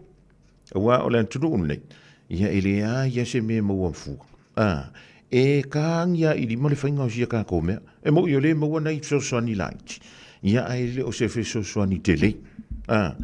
O le avano tonu ale dei, e makua i kou lei, o lau kou lei mo le muri a ngai wha ngau wha ngol lei tu sang, a tonu, o le anto e sa o mai e to tonu lona mawhauwha, mai ia wha tino le lei, ia ana su e ngama na mea onga, i le wha i ungo le lei tu sanga, ia e pū le a stafuni, i le lao lona sa, ai na o na tata longo atu pia masifa, i le tūlanga i pio ni yei tāpedanga halo mawhanau, i le anga iantu, i le whai ngol ni tau sanga, wao le lantou lumanai, ia? E le hei se pule le finga ngaro le, o la uyanga ka lai whai lau ua whana, whak mai, o le mele e pisi e kako, e pisi a mo oko, ioi, a wa a manguia, e manguia a oko, ioi, a maua i fui sakari makana a sekeni, ia whawhekai, ia a maua fui se rua kana, whawhekai, ioi, o le mele kau kule ia kungi, e mo o tau, ma le tolu mana. A waka kere fi fa longo mo ka miki ki fo le wo umale a. A le fa mai yo wo le lo pole ana me la fa. E ye kai me le lo ai le titi le mta upu nga ye. Ai ole mana ya. Ole uma ko le simia. A lu fa le simia. E ngofo no le fa. Yo inala ole a matailo. Na fa mai mautai. Yo nga kang olola ye le la ka. Umar kan kang ku la ka vale al wai. Nga umar ping singi ia whakoa koe kūwhoi lau ka wale ko fan. Ai alu vo ile le wha awong lea onga ma whantai tai ngā ruenga. Se o ka mikiki le leiranga o lai o la le mawhau wha. Ia ma maua antu ai ma sina fsoswat mō tātung ainga. Ia na o sina whamanatu le ringango lea e pūlean ka malo makua ia ianga ia skate. ai ua lava ke koe komu pe a fa pe ua le tau la ua le fa moe ia o ngo le le malo si la tu ai ai e tu le le fana ina ia makua I kingo e fa nga le pidia se furu kolu kausanga o a yo fa popo ye mai si mau me fa I le kausanga ako malanga I sa mo ko e fo I mai ko e anu ko e fengalu ai uma ngi fa mai pe uma le ke fia ngofo fa le vai ke mirengi yo or ko nga karangoanga nga no fa ye alu lo furu ka ko fa so lo fo ir kangame vai ka ko pana au lo fo vai maka ko ka o la nga lo nga fa a so uma le vai yeso yo e ve le va ver ku lu nga so nga lo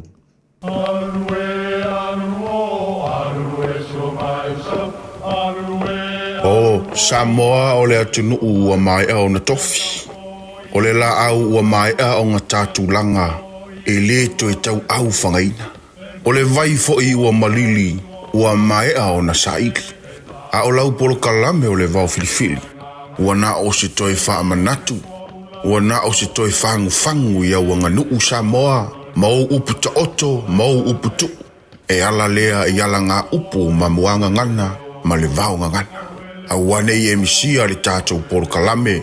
Iafi o aso lua taitasi le itu la e valu I lunga o le Radio Samoa. Ia manu ia tele, lau mai moanga ma lau whaasaunga Samoa. O le Casa Beds and Appliances, o le tali o manaonga, I o loe whaatotonga ilo mauta, ini tau le lei, toi ananga tā, e mawai moenga ngā o si tutona New Zealand, whaapea se tino fōa le potumalo lo, lau ai manafoa, TV, la au pese, usa aisa, masini tā lava, telefoni fe aveai, maisi. A whiu ane loa I le whawhituwha Great North Road o tau, po le tolo fituiva Great North Road I Henderson, le Casa Beds and Appliances, telefoni ovalu se lau, lua, 5 ovalu se lau, lua, 5 mga umia se maa mga kosyo kingalay sa mo. Sisi, le Lifestone Headstone Life file lako fa piko mo maa e lalo may le 5 afirikaw. Mafai fo nga lafo sa mo. Vili leong se lau kasi valo 5 po le website o le lifestone.co.nz. Fa iloy le Lifestone Headstone o le Radio Samoa na e mawai le nei fa asalalaw nga o na lafo lea o le maa fa amanatui Samoa e au noa masestongi. Lifestone Headstone le au nanga ale Pasifika. Malo soy fua, o si fufonga Samoa, Radio Samoa, tasilima ivatolu amo, se kia Radio Samoa. Bread of life, sent down from glory. Many things you were on earth, a holy king, a carpenter. You are the living word, say it now. Come on.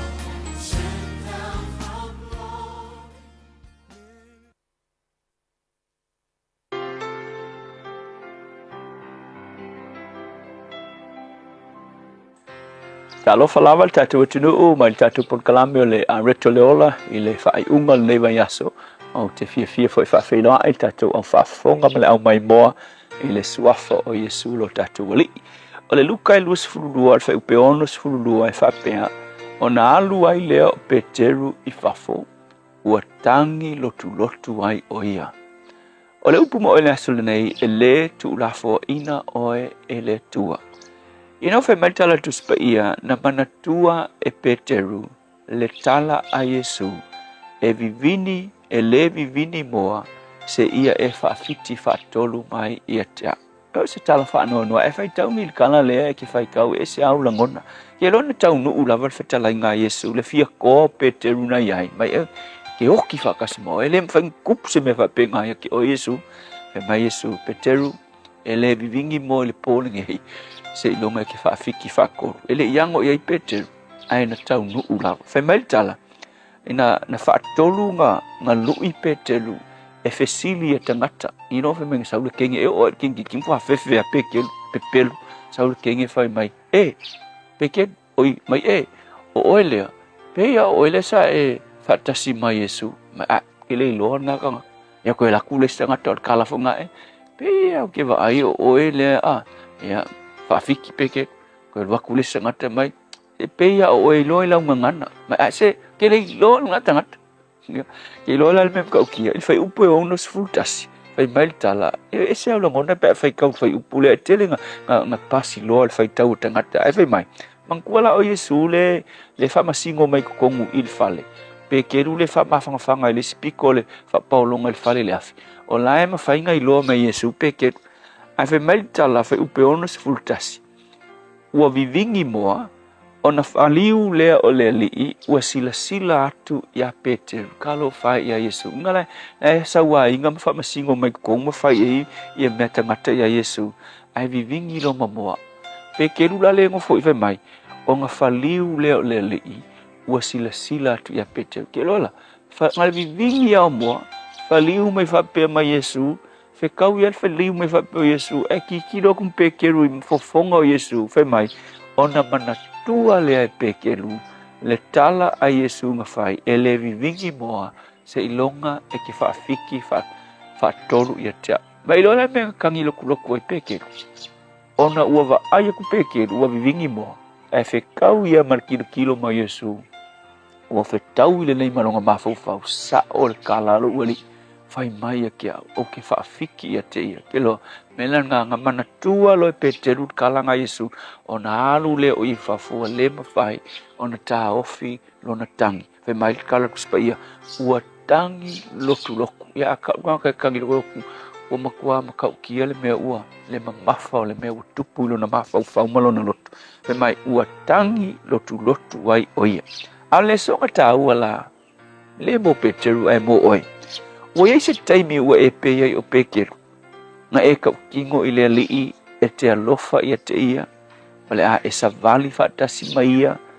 ai ke walu wo langa ke ia ua e ko sasi ua makua mamao e se oe maleli faola yo le mela utupu ua e masiasi nga umalawa tato pe ka ku e se mai le faola o Yesu ua e masiasi e mafuai ua ele to fia kakalo ua ele ko fia mafau i se mea winga i le tua ia ua ele ko alu le loku masia ua e kau mawhai e vavai e se mai oi tangata ai mafua mai o nga ua e langonaina e pe ua e whaalaka e Yesu ke lola ua o le upu mo oi le aso le nei aua e ke whaavaivai aua e te me ke whaapeifwai ua o le au ngā ua o whaalata i le alo o le atua lo ua li i whaola a le upu mo oi aua le whaavaivai va ia Peter vai a Peter inga ua kangi loku Peter ke longa mga ko Peter ua le au ngā a ko le mea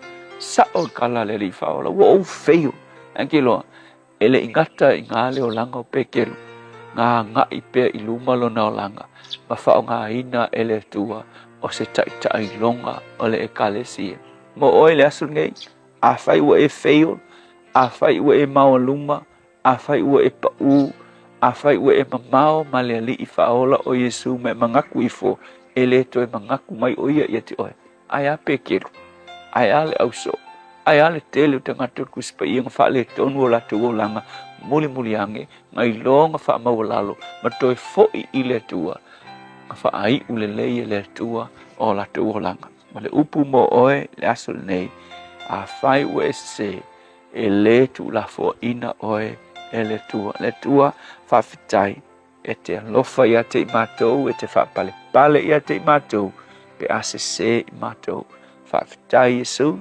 Amen. Yeah.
Sufumali ala febisele fakasa Jerusalem foma i Amerika Samoa malevi inga le tua ole pese tolu selang malevan ole pese wa fa ngoina popula mai Yesu le la tolu ga to le polga meda ole average leola le di fo iva ngola holy fa tentu le sunga ile fa finga le sunga ya pastor la fa le copa mole tanto upfolfola il di fo iva ngola mani il tamanai toi fa mera tu me tanto ia anga ko ona fa leanga visi tanto me fa i le ona fa altin ai wa ni ngalo le ona fa lenga wanga o e amerkoi ia po fo merkoi i yo tanto to es ia le ole wan to e se fulu ma le ona minuto na ta le ole tula e lua ta le lua ona mo wan tu le se fa boponga wan tanto tala i vai whanua ile ngangana Samoa e peo na saunia e mafunga da to le sunga ya si uli un malau leifi.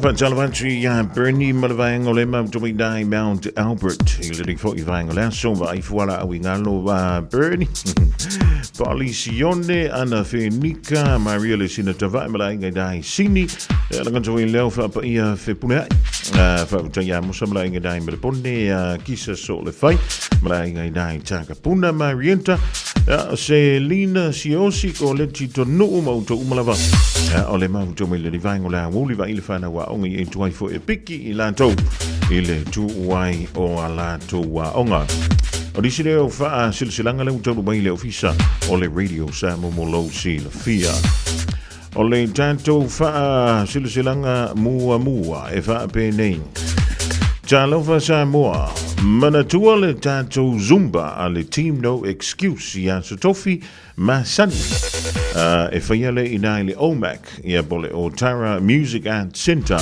ile tolanga fa tawa o Tara ile afoleono ile fiafi ele ise tutongi le ni Zumba su mai tanto fia ma fa ma lo sitino fantasiai a wa lo soi fu ma lo ina e maua le tanto team no excuse ile tu antusile o leono pa selau Aleanda Crescent e o Tara. Ja, montanto ne fie ile tulanga na fa malostino ile siva. Ja, why not? Pa wale mea e ne te fo ile ia wa le loa kwese o nganga missinga ingwa fala au fale kongo ko mo oi. O se fa malostino le le montanto. Olisia tanto fa silsilanga le nei awore ngalo sa lo minga le tusi o le songa anto ai malelo minga o le vau filifili e mawai fa lo pengo Samoa si sifo tutuila mamanua onisi o tala tu o Samoa o alanga upu o le matafa yo ya le matai le fingo fa la blave e peio fa la e peio fa I poiponga maliu o le osio singo ainga fesila fa ingo paulo o si fa alalo fa alangingo e kalesia ma le tele o le ngangana o fa alolonga e na o le fitu se fulu tala le tau na o le official radio Samoa I le tolu pa tolu ona Hobble Avenue Marukau e maua tuai saulo minga monisi fa mtalanga vala mai Jamie Fainga Luenga I le lua no lua tasi lima I vatolu lua no lua tasi lima I vatolu ya pe tanga yane lunga o le tanto upenga tafa ilangi o le shop radio Samoa.co.nz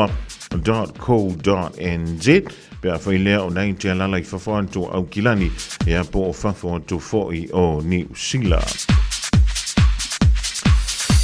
O leisia tātou wha silanga mo le mawtanga tama matene tuai sa o tawina e le kolisi o Samoa. O le atauto ia sa o le vau filifili au pa ia sausaunga Samoa o oe o le fue lavelave. Ai o le antunu ua uma o na tofi, tulou lava. Ai whaasina tonu le reifa salalonga I woma pa anga uma a le skopa I New Zealand ina ia tātou a wai I le tātou tausala o tāpreina a wase se leni e whaatino inga alwenga le tātou skopa I le rei tausanga. O le ring wha moe o le a whia le sto nai nei a so se fulu mo le wha o se tema i le wha i le fiafi i le mautou Samoa i mangele. Su mai matala au mai tātou fia whaatasi lea fiafi ma whelo iai ma uo ma pa anga le kolisi o Samoa ua lewa ele o toe ma futa. Whaataiolo sainia le tātou komiti, ea modisi whamtalanga, whaataiolo whanu mera ia o le olua tasi, lua a olua tasi, lima ono, tolu whawha, olua tasi, lima ono, tolu whawha, po le olua tasi, ono tolu lua, fitu wiva lima, olua tasi, ono tolu lua, fitu wiva lima mo nisi wha matalanga wha whitai.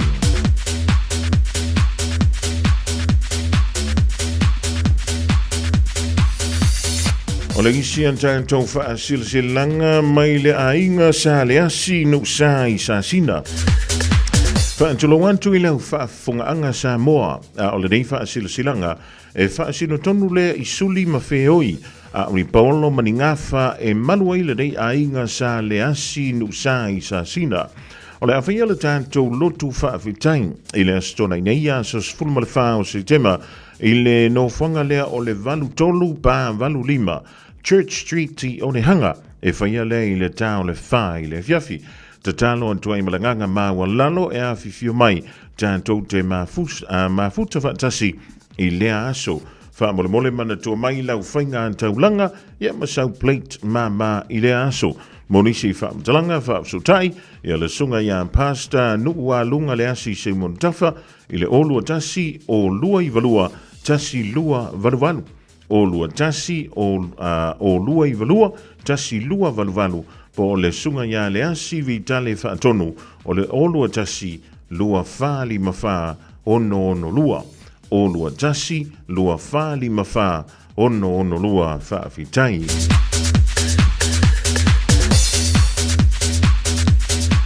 O le mafutanga sa le au mua au kilani i New Zealand.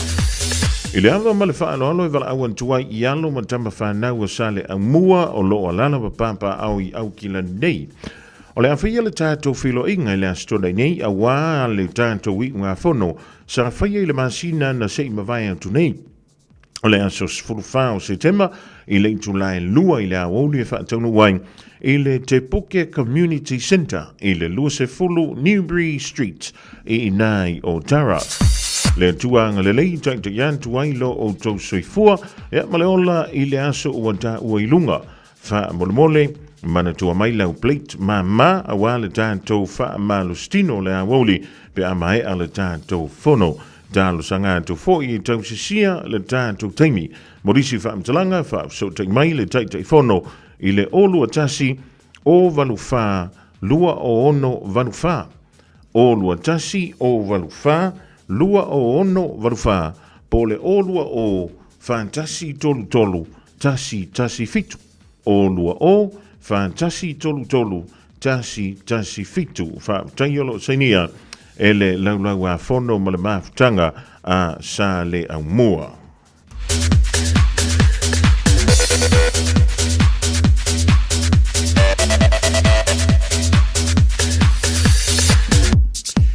Ia ma le tātou whaalinga mulimuli mai le tūmalo o nganga i whamaunga numera tolu e au fiai i a fioanga o whangai e sa sina le tui ma opo. I le awhifio a inga sa tupua, a inga sa malia toa, ma le mamalu i le whale tolu. A whifio a inga o ma vaenga, ala le tai lau vitalenga pa o ma le whale lima o sa ese. E toi wha maratu antu le tātou whontanga i le asto nai a sau nei le aso sfulma le whao se tema i le Oats Club i o Tahuhu. E whaiala i le tūlain tolu i le awauli. Mo nisi wha mtalanga, wha apsotai, i a polanta i vau se tima, i le olua tasi, o valu tasi, lua lima lua o fitu. Olua tasi, o valu tasi, lua lima lua o fitu. Ja, o nisi nau tātou wha silsilanga o le wā tauru mai leo fisa o le tātou wala leo. Le nei fo i vaenga o le awauli a wala wale longu puyeli e o lo tau pa ia. Ja, ma lo o tau mabalu tālo sia. ia ua utangia mai ia faasilasilaga e pei ona auina atu toe fitu minuta na tale o le Julai lua tale lua tala i vai fanua E tolu sula fe tala le tino i tupe wa ta pena le Digicel mo lana whaapitoa. E fe sosoani ai le tonga tau le suifuanga wa ye nei. E tolu whailonga tupe ta i 5 selau tala cash. O le ase ina i aso fa wele ta itasi mo New Zealand ma au se talia. Fa tau so top up luas fu tala pe silia tu mai fale o lo masani. Pe lafo foi online i le Digicel Pacific. O le mawale o lo wabanoa i le se. E te anga wa foi pe a lafo so se leni le My Cash a le Digicel i Samoa. E whaunga ai le ClickX Pacific. Mo nisi whaamtalanga wala au le over se lau tolu fa lua tolu. Sekia Digicel. O le AK Auto Repairs i le ono se fulu malevanu taro road mangele, latu te whaia warrant of fitness, basic service, wheel alignment, sui taufi, suspension, gam belt, fabili transmission service alo tamale, talia wins quotes man afterpay. AK Auto Repairs i le ono se fulu malevanu taro road mangele, telefoni lua 5 tasi o tasi lua. Talo fa Samoa, waule ne yo kasu tialu, awal suia ngila waule kio. Aeva eva mai ina se fulu 5 iva kolu, amo. Radio Samoa, Vivela A.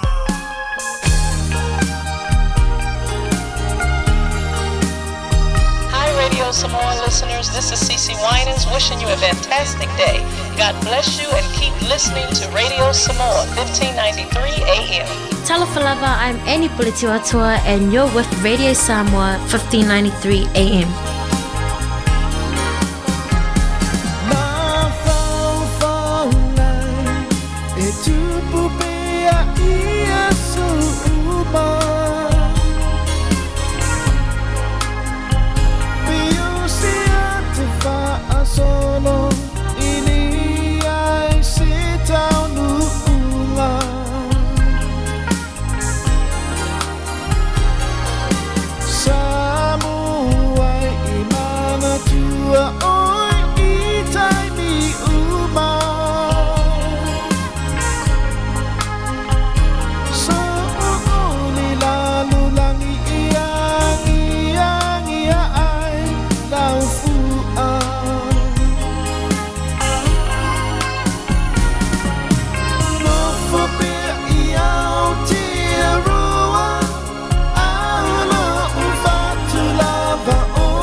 sasala e tu mau I lo uangana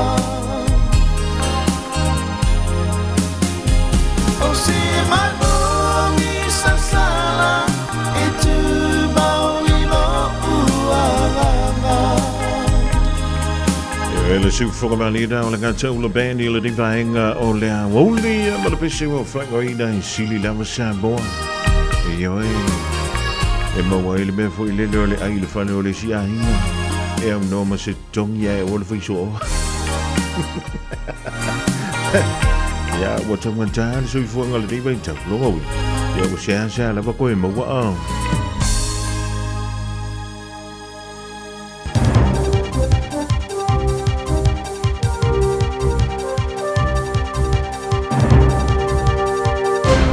Malo for the morning, try if I tell a fat for it is Fafung about it to know I'm tangled in my answer. Tell them all the latest. I'm more silly, maybe told I'm only a foot chula only. Tell it to more. To our fear in my models, I'm more sounding and a twilight to finger on a fat by time is off on a straight for. Father love it to that valley. Ta by Pope for insisting to sing a lily fired on the Lotili Papuni Kenny. Talonga to a Toma, not to the sweet up 10-year-old black, silify in the soul. In the spring box. For Maya. Falau tilino ni tala. E siria malelu sa lau limas furu ilato sa tawafia mo sounding fa manatu mo tang te fingalu fa vai temi sa fana soifo. I le fala vala tu tala bale I ramaramma ili tu sau te okilani la surus fuono le masin tulua yo o kuson. O le sounding ale sa side mo te sa mo mangere sa aufia I mar fali tua le aunga cherry le aunga e tosu fitu sanga. Sa maliwa ile fala vala sa ia whailo ailo na nganga whaaftaile mamalo le tunu sa whailo alo la tua nganga lofa I nei teime whainga tā mono na inga. Sa ia talo sanga I nai te talo mo ia malana whanau tō wha o le iso I la tau o la tō lua I le mori morino le tino moriu alo tō lua I Samoa. Ai o le isi tō tolu o le whaatali atu ni sila name. Sa ia whola sia I foi. Ia tala whea vea I malere malamalama sa li mataita I nai tō inga se se. Sa whalau tele nei lungo o wala so ta inga lau tele I lona whaalia. O le atu maulava lona malosi ma te talo atu moia. O tino malili o le aunga ma ta avao kilometre wa whata oto e toe whapo I atu I Samoa I le solua tai au. O le iso I la tau sa whasau ina ma I le whaarablave sa a wai e fo I le sauninga I le tūlanga solonga maria. Wa ia lona wha moe moa se kilia ma le fo mai I le toi Samoa mo le mori natuai tino malili o na uso whainga ruenga. O le fale tua uili whaofo le sa alue piki mai ona tei mai be plenty to tolu iai la tau sa malili wai ia nu lua sa awai foi I le sauninga. O wili sa whaiolo na fale lau singa I le aso whaile. O le sui tai o le pāti le leipa ka mea se puloni pa te se mi tamata I whaipule ia le maunga lidia so sene ma Jenny sa lesa. Ma sui whiriwhiria pa ngā mālo whaalo tui whale te wanu o Nick Buckledge ma lia mānaia Lorenzo Kaisara o sui fōi o le whaapale tui o le Pasifika I le leipa sa Hawaii. Ai komisi Samoa afa masanga whaamatala upu to le afoa ia mare konsula o Samoa afa mata palisalue whaapo le lua le maru ta awa I le sauninga. O le sui whanu whaatonu o le la o tara papa toe lia mānaia Kaisara. Sa ia whaavaina se I tūlau ai si tupe mo ainga e tō tōru whana soifua le sa fua I ai le mamalo le tunuma I la tō alofa le tusa maleono se furuafe te la. O se isi tamai titi sa whano le ola e mapua mai se manoa tosa pupuni sa ta ai le ua. Tolu tau sanga talo na tapaina. Esa tangata whapito e su eina tino mali liu lilo po le corona. Ia le te pulao ni tūla whono e vau I ai maliu whapenei. O lea te mai titi a onga whātai tai o lo tau whia le whai lolo nei ngoa. Sa maua la vea le maa noa tosa poponi no na ua I lona poto moi a Ian Warren. I le unga lana so su e ngau lo whaamatu ina I le so. O toi whaamanino e Coroner Heather McKenzie I le unga o le suenga a Coroner Mary Enda Borrowdale I le lua afe marero futasi. E tawala mai se te mai titi e spuiva maasina sa panolonola I se tūlanga tari tusa whapea. I unga o nei suenga, sa toe fautua inai, e Coroner Borrowdale I ale matanga aluenga o business mga aluenga, e aver whamua mua I ana fuafuanga moa ai inga whaatino. I le forfulaina la veo le minister o business ba mata upo tangata whaonga o loa matautua, e whaamalo sia tūla whono, ai po whaatūlanga nai a fuafuina, e pui ai tamaiti ma I la matianga o manoa tosa pupuni. O le o te tamai tite simareva masina o te ono i te mai tua whanola, e mafua mai manoa toso i e puni ili se fulu tau sanga ua mawaen. Happy time. Tolu tau sanga muri ade matula fono e peona sa wha matalaina le corona i lua whamare futasi. E o lava ili teimine e le i whaia i aise toi teu. Ai ua whaalia so upor matanga ruenga business mga ruenga por MBIE. O tilo i ai le ungo suenga a corona Borrowdale. Sa longa e matua o le tamai titi sa whanolo na ola ia Januari a Corona Mackenzie, e mana o e wao ia se isi whaalam lave wa pene, e toi tupu mai inisi matua, mainga. Bai ero lato te tanunga di tau lava o na ieni avea i pitu sili o na lelei, e tu sa ima manoa toso ie popuni. O tūlanga whaua o re whaale tonu o iei whaale New Zealand e wa mūsa e sa e, re wha tūlanga na maolunga re wha mai fever le rheumatic fever. E ala fietanga te Māori ma le Pasifika e peona whaari ai riri to mai whapito i wha mai bi busy Dr. Jason Kearney. O Kearney sa matua i lau tele an tua suenga sa whaia re mafua anga o le wha mai. Ma wha mau i nai fwere tala angolo na ainga i ana suenga. I le tusi fau o le The Twisted Chain. O wha matuina. O lona te masa a fia i le a fiva le tūwhao na tausanga. Sa mafua i le a fia ni a fia nga tūngalo na ola malolo ina munmuli ane ilo na o langa. Tala no aina por kalama visini matalia di Q&A ala televisa New Zealand. O le ali sue fa pitoa ma le fa tonu o kulupu sue ngase tu mau makanesa ili Universite o Tako. Ta ia taula ia fianga umi e ia ile fa mai. Fa dia Kearney o le rheumatic fever e pito sini atu na to tele e tanga te whanoiola. O le fever lea ia fia le fatu. Le fato atupu mulmuliane ile o langa matua o tangata. Pai ta wai e ele ba tai me le lo ai penga lo toi le fever pe amai ona fiai seisi ala keti ai fato a toi mapuna pe amatua ma a fiai lo ma fatu o tangato ele ma Pasifika ni Zealand Australia e ma wonu atu le fatu lo ngano ila to a fiai le fever a fiai le fatu ile rolangi ile luafa suma le lima sa fa va senga ina ile lusela tons futo luafe o ila to sa fanola ile rolangi mai le fa mai. Ta wha manino ai e Kearney, ia wha whitauri umi o whaale e tonu o whale no whai mane mātitiva. O ki au tū o le mafua i le rheumatic fever, le mafuli ai tangata Māori mane Pasifika e mālili wai. Whale leanga e no whai e pe o na tae palaloa, to e marulu. O ta paina le tae o le kale se kakoliko Pope Francis i stau singa lele e whai e tangata whaingaruanga te tonu o Papua New Guinea. Le tunu o le tusa mareono se lau motu e au fia i le Pasifika i siko. E peona taula e company fa avao malo mo tesi auro maisi ala o fa le natura o mawai. I ona sauna ngai pule ngane maro le tunu. Le no foi le pai teu se lau tupu ango i tu ai ngo tangata este po tribal groups. Ma le sidia ma le van se lau ngana este tau talai. Sa au ngane le pope mo fa mutali o fa wo fevese inga. I le va tupu ango tangata este. Le pai teu se fulu ola sa fa no ai ni masina o tuana e tunei. O Papua New Guinea tu sa male se fulu tu sa male whālua miliona lo na whai tō whai. E tu sai male tu singai ngō le nei tō sanga. Iwa spurat paseno le tunu o tangata Kerisano. Ai o le tōsu tas pasene e tāpua e le kakoriko. Na ia whāri ai o ala o whāle nā ture Papua New Guinea sa fua e le atua mō tangata taito ta siuma. Ma e tu salava po tangata tō mai whaapitoma company te le whaavao malo. I atu no i whafo e whao ngā ina ne ala oa. Ai ole mea sao, le mo mio le tilo te ngā toloro toi whale. Pe a whaso ina ia vai ngā tupe mo mai ai. Ma whawhai ngā rua ngai te ngāte se tūla ngai whaale le ia tiri ai o lātu o langa.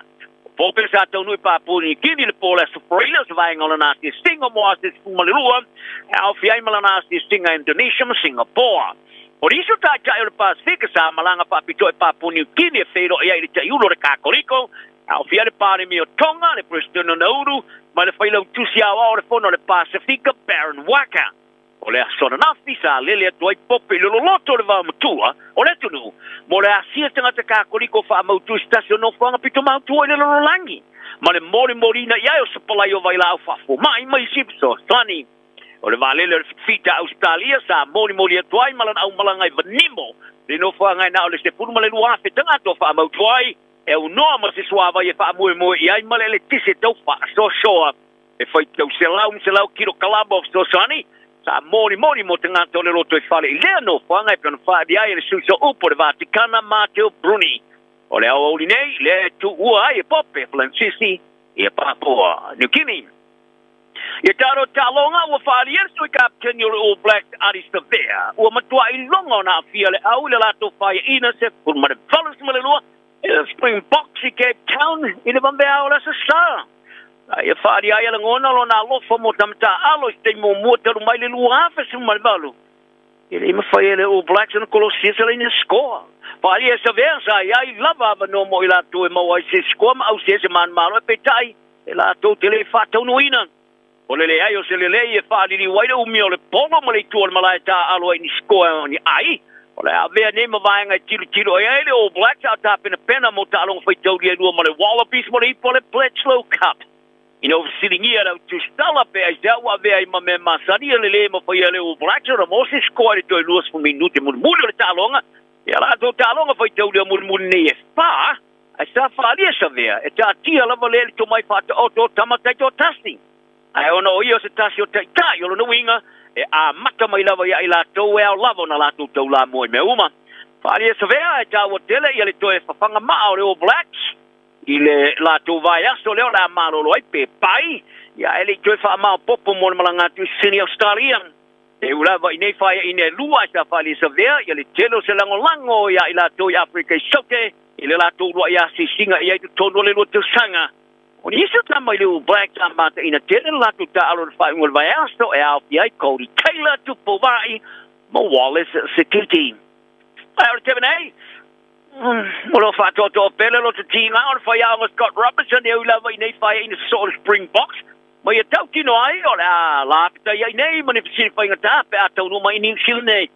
O le whaia ina le whaingol vai aso stei mo mole wa ato ia le whaia ina sa sort pe uli I le Springboks I do tono le fitsu ma le lima tau sanga.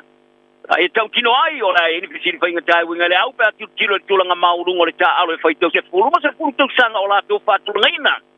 O le kapiteni a Scott Barrett e peona iaisana mea se sepi do te le I no palasi le polo a whaono sa inga le All Blacks I no mara pou o ia langona o nei ta alonga e lua o niava no o misia.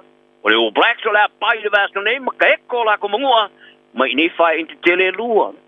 Ai o le Wallabies Australia sa tuli mai le Pumas Argentina se le stona ma fai ina pito mawai.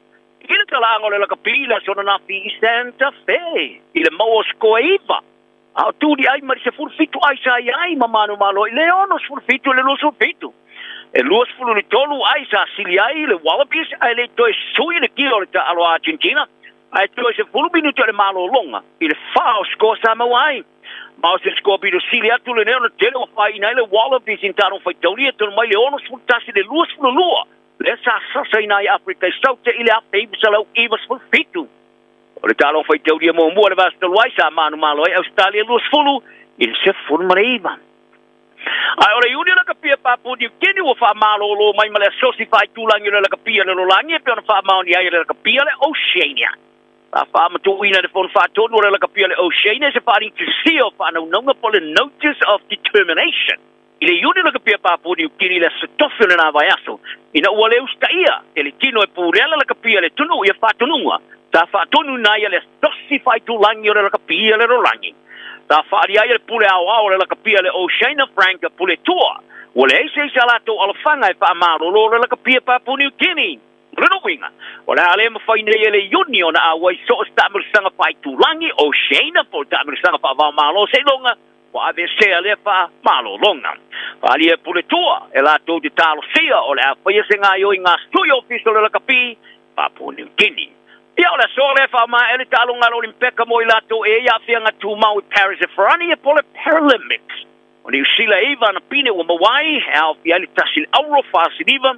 Ia marfa po mea malo tulang limbas maltasi ia tulu malato pina maua o seina o lo tulang moa ile luas la luas pina maua iva sulfa aulo fits fulo no siliva ale limbas fulo apa mea pertania lo pito tiai ai lo na tolu tiai ia ma Amerika ia talanal ne yaso maua tanga umar fa tai male fa lo funny soi foi.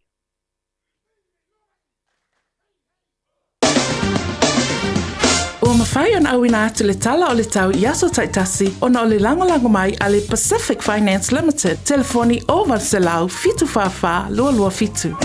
E whatalo whaato le tala le nei o le tau mo le so mo le aso atai au.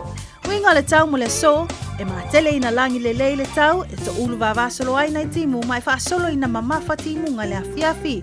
E angi mai matangi mai le tu sifo, mai angi malu mai savili mai le tu matu o le atu nuu, whaasolo atu i le afiafi. E ngoto le la i le valu minute te ai le tu lai ono i le afiafi ana nei. Winga le tau mo le aso atai au, e langi le tau, mai angi malie mai savili mai le tu sifo anga i atu le awa uli. E oso a ele la i le toitosu tolu minute le tu lai fitu te tai au atai au, ai ngoto i fo le la i le iwa minute te ai le tu lai ono le afiafi.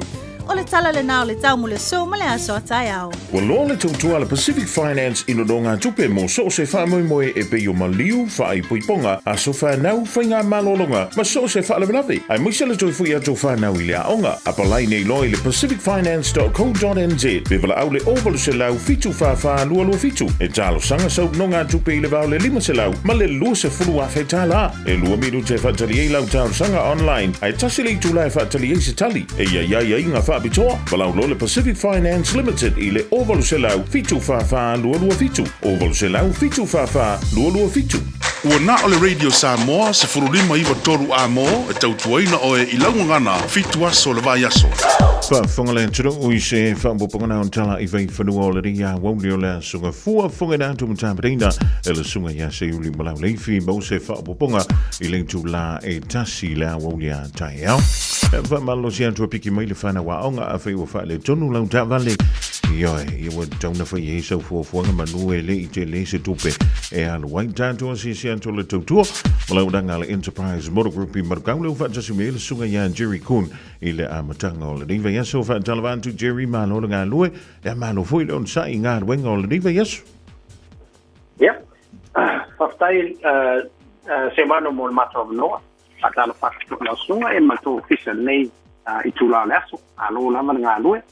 Ia, whabea fo na whama alo se whamaua le langi mai le maluma se whamaua le tato tino o lo whawha mai nei tūla.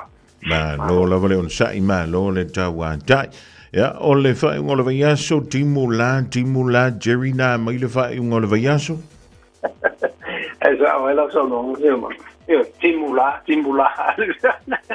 Sa i te o tele la fo inicio le mexela la sona i sa tele le malu tato tino sa su mai ma pata wina fo io la to sa ia masano no le fa le mato fa to fo le a feli ma se la le fa il femine le mato cash bonus le ma wol femine pa fa ta wina ta vale ta ia to tele la ni sol malo to sa fi mai fo fa ta wina la to sa ia ma fa man via o fo fa man yang le to la le na o ye le le sto na ia ma le sa fo na fi tu la lo ye le ta to o na fo femine o lo tele ta ta vale o papel na pa wina o la tau ia ona o le fo ua tele fo le stock fo le po ta vale fo o papel na ona o ina mai e na mia fo ia na ona tono fo tu langa le fa nga si se manu a o le fo na mai si me fo ia wa mata fo tau na lu me tuaita tu na ali la o te mai tawa io e mela le o te mai tawa tolo ia ta ta vale fo le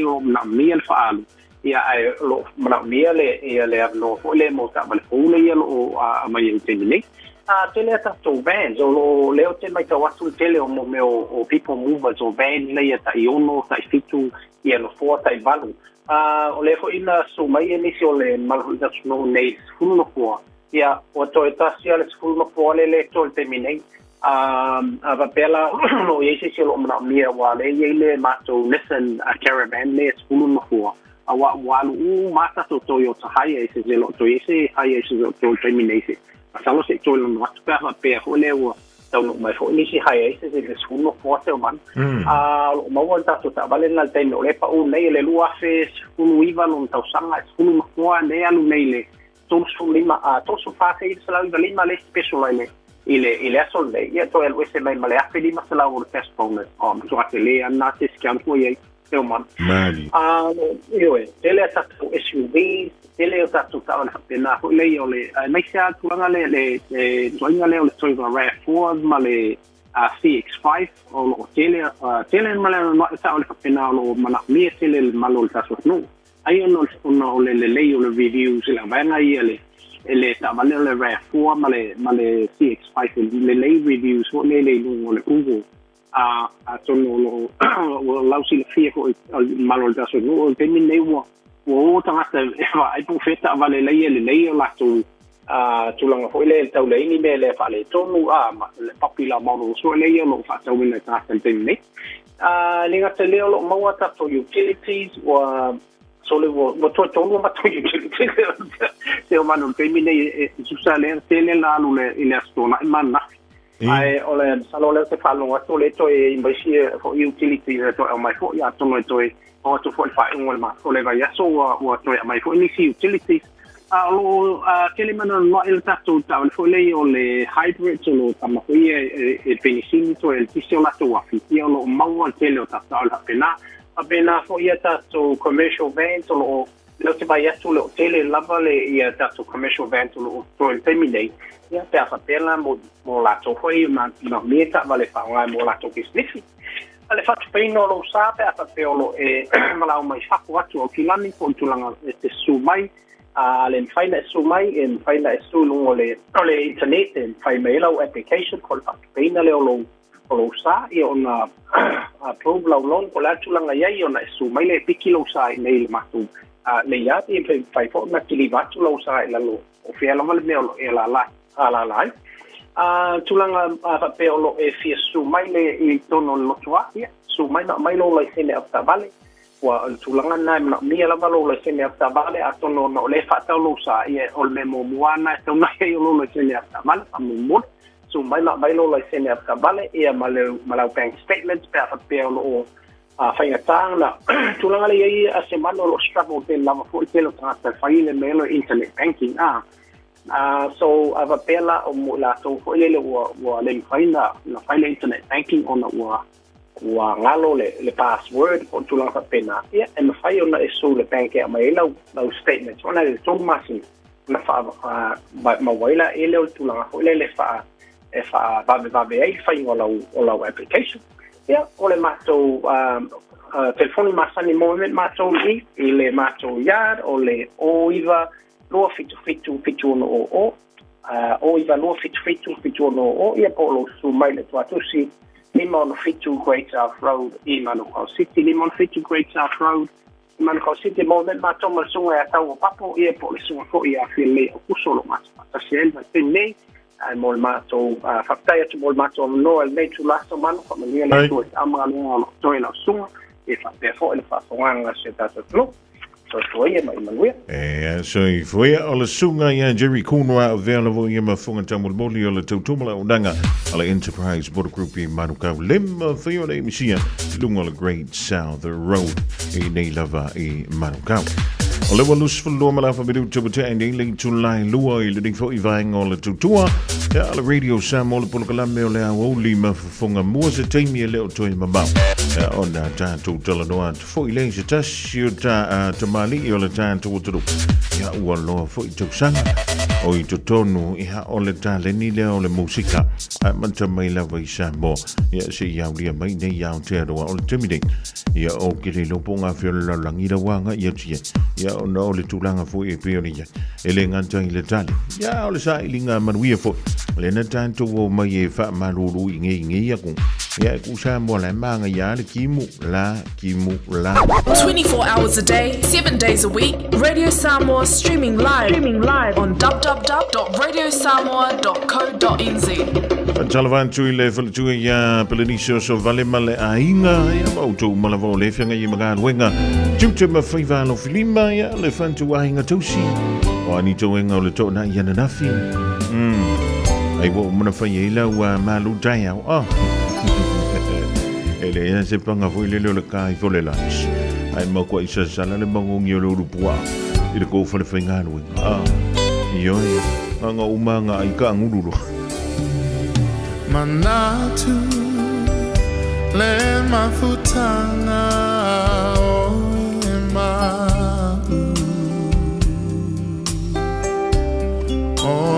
manatu maita o tu mawita ilo fatu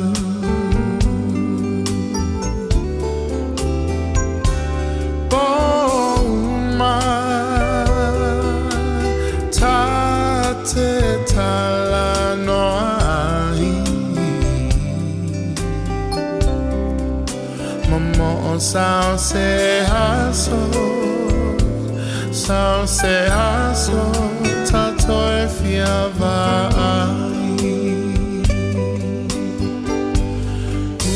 Usue e fuli mai lotu ala upele otele tu na oe Tamo sausoni Olau fusi Mana tuai Usue e fuli mai lotua le polonga tale lava Afai olea la upele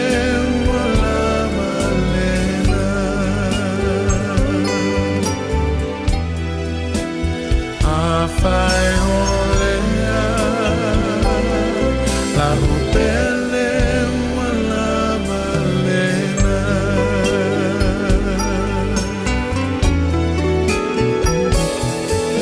Le fa no ua foli mai Oh hi hawe Lo ufatu ahulu fiai Lengao sa wale mafaina tini lufiavai Afai wa e fuli tua mai Le fia wa ina vai vai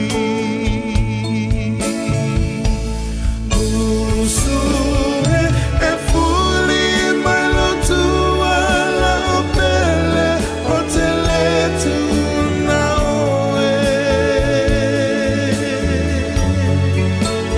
Tau sao songi Ola fusi Mana tuai Usue e fuli mai lotua le polonga tale lava Afai olea la upele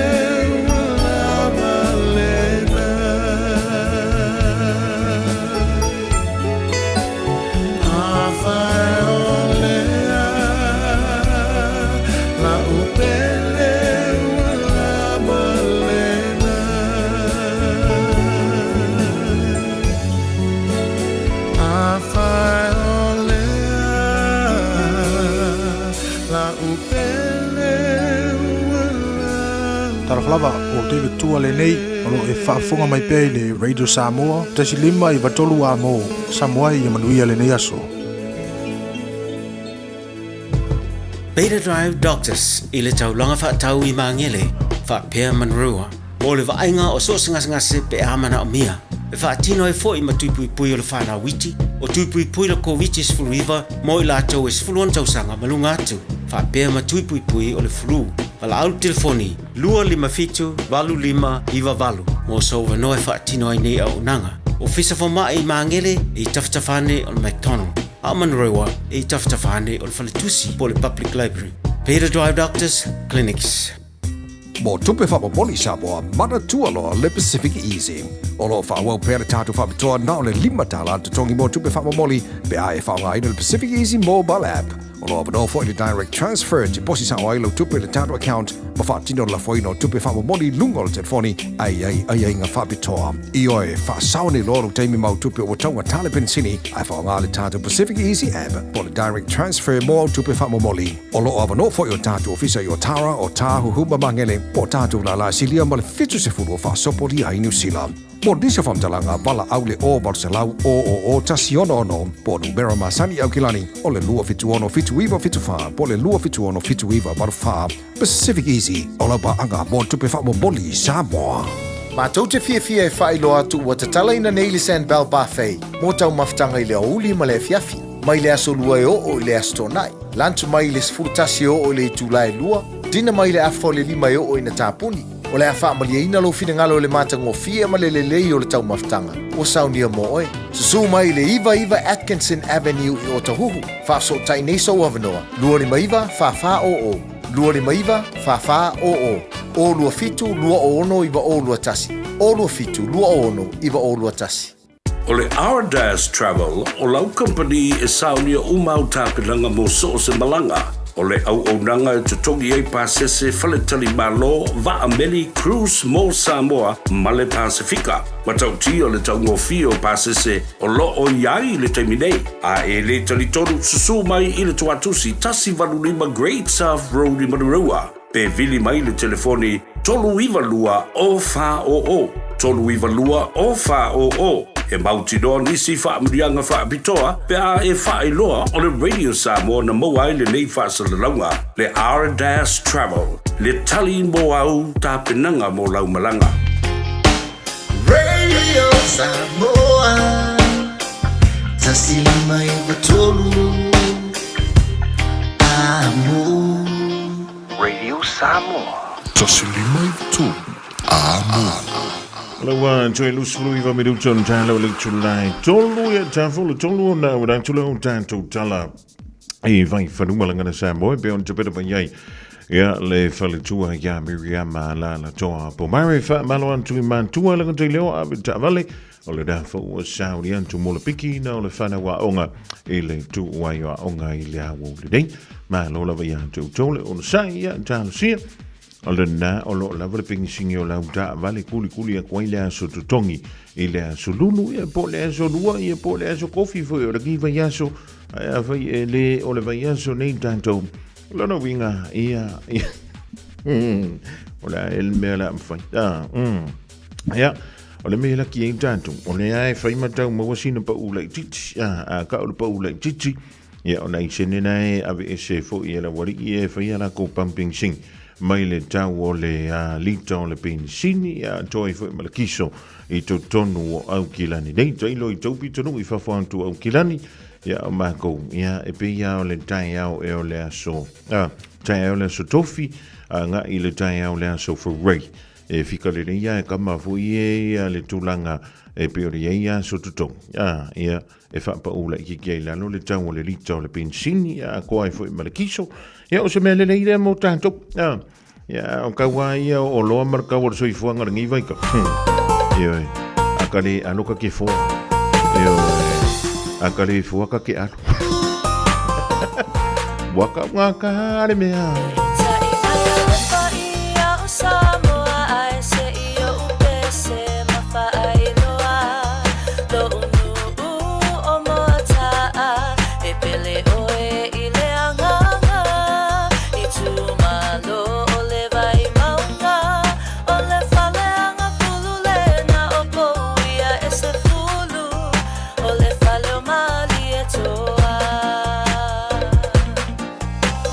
Feel my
Kala no ai te ne matama Tubu mai ifa afia fianga Numero tasila utupulanga moata alo unu O tatiu ai ile nei vasa I feel my utafai ono ole matua I feel asima le patu mai ngai tolu Maliu mai lawana tai Manongi a manu matama pole no foi tu ainga O fua tamanga fa I feel my otofai ono ole matua I feel asima le patu mai ngai tolu Maliu mai lawana tai Manongi a manu matama pole no foi tu ainga O fua tamanga fa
E si whakamali e nā le Mount Via Band ia ma le sunga ia pa o Pinanti Williams. Ma le tātou pesele nā o le sua whai.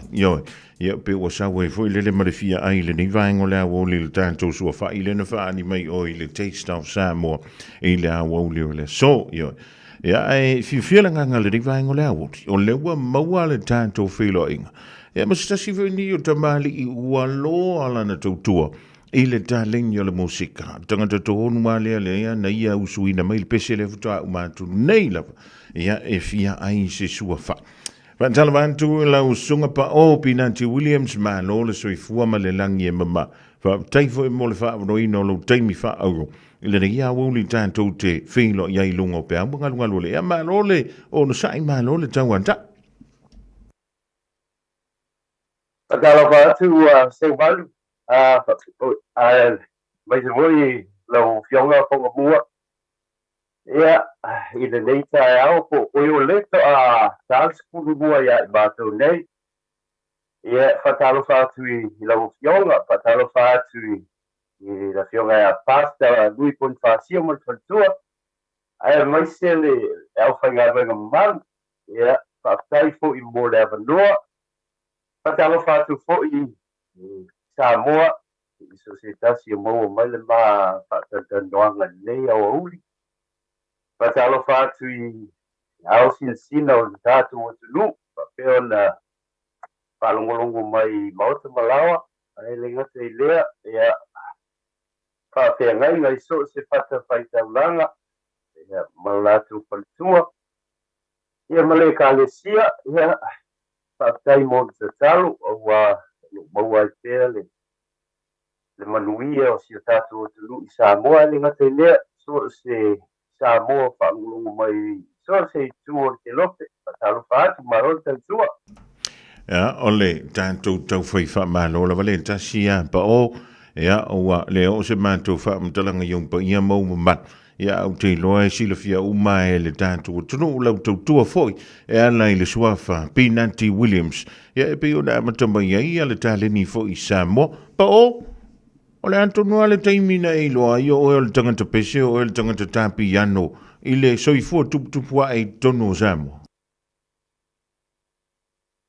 Tai se walu a peo le mea leo tate musu ai foi le mata muri foi e le i au sia se langa pa pe o lisi o alom tam fa na usa bo pa pe o na lau loa le nei ta le ni musika ia au se pa tau va no ta ola i foi tate fie le musika so se mea e se fala tonga pe pesenga pe kaka kala e ka te fia awaia kwa iai mo ka ngofo ai mo ka whaangulungo ai ia ia o nai o mātua fo se manu mele ia malino le whawhonganga le tātou o tunu o lei o sa whai o siu ta mā mo ia o lo soifua nei i te tonu o New Zealand wa iwa sukunu ono na tausanga ia a tonu e loa nisi o le mamalu o le tātou o tunu ia siu ta mā mo ia lea mana i o mātua o fui maono Ferretti o lo i o tāra le i le au tātou noa ia ma siu tina o le mā o le tuatanga loa ia mai i le lule o Potasi ma sa le lue whale adili ia no whanau loa ai malanga mai loa sia mātou a inga i le ono lima i New Zealand. Ia, o le taimi la o le vaa mo lele e alu i lalo o le mātua pe a. Ia. I la au kau, ia. E la o le tua whae, ia alu e mawhaila a mai e mātua le nā taimi le ono lima i New Zealand. Ia, au tau a whanau, taimi la, ia, tau lima i e dea u whanau. Ia, le mawhailona usau e o ai loa o i leu so si o tama o pa o lea te lo wola i whai Samoa ia ai munda o mātua ma si mātou a i le New Zealand i le ono lima ia tupua e a se walu e tele ale fia o na sau Fe alua fo ile mea o musika. Ua tele no tai loa ai le tele o le maupesi. Ona wa usa tu lo wa onga wa lu sosali se tama sa fele pasi sa alu tuai pale ali. Ia. Ya. Na skulu ono tau sanga pasi wo tu lo wa onga I ave. Ta uvi ave. A walu la sosali se tama ave le matu pasi e alu fale ali salani potas. Ya, ona la mata mai ai ta te whalongo so sesi ai waku I lungo le pasi seu e ku aku le kaseki. Ya, ka o mātou I tuai o so tu le mafa. I le nā taimi le mātou pasi. E I tu lama le apa e alua le pasi tua. Ia. Ya, I le nai tu lama le apa e pe fia kaseti e tā tu ese pese. Ia mo tai loa I so se pese pālai sa moa ia o le mea nga pei na amatamata mai ai le ia le musika lota fia le musika. Ia te taina le iba I le se meo le iba tasi. To e fo ia tuai nei New Zealand I Samoa. Ia se mātou ai no mausi ma whanau. Ia le whapea lola ia lea no o ia se tasi le pomo mua whato a o le nau whaia. E whai au mātou ta sanga ia tiaku ia langola pasoa mai fo ina yo mātua. Aua lava de ia lu sesi o tau le whale lea o le nau whaia. E ta whao ani ona e tele tangata o lo whaasia mai I e leanga I o le whale lea. Ia. Ia, ua kakai lola au e sia uo la foi whaila taxi e mawhikau I e ngā iaki. Elderson mai mōmua. Alu lofa mai e alu ave o le mau whaia le pō, lea mōmua lea ka o o le mau whaia. Ia, o te haru ala au te manitua le tala si la manai au mātua. Awangi I e makaala te alu whale lea. Ia, ua whiololo foi la nei e ma whangu e ma sia uole. Ia, ta mai lo sia uole. Ia, ka whaila po e ka ua e mua e whaila alu I lungo le wha I e whai e usi sama pesi. Ia, ia o keimi fwone ngā, ua lama foi ngā I whangu e mai lima, ia o keimi fwone ngā le e, sa e le whangu ngā le e kukana te. E kai ka lala I la son fua tau de la son ru. Ia o waru lo ke usu lo pese ia vai termina o yel fa ili lea na yuso yo heli va. Lea sa move laris e. Ia kasi lo pese ia o le po pao memoria o fale ia malamal taia.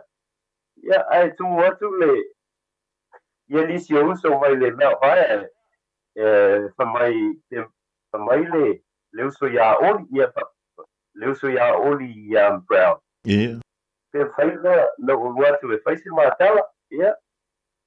O mako o mga uso ia ole amatala na se madu ole melt maya. Ia la ko wa mu ye la malfa ili le melt maya lesa ia I la rese. Ia. Ia. Susah alfa I le mel vai le no matu avateina.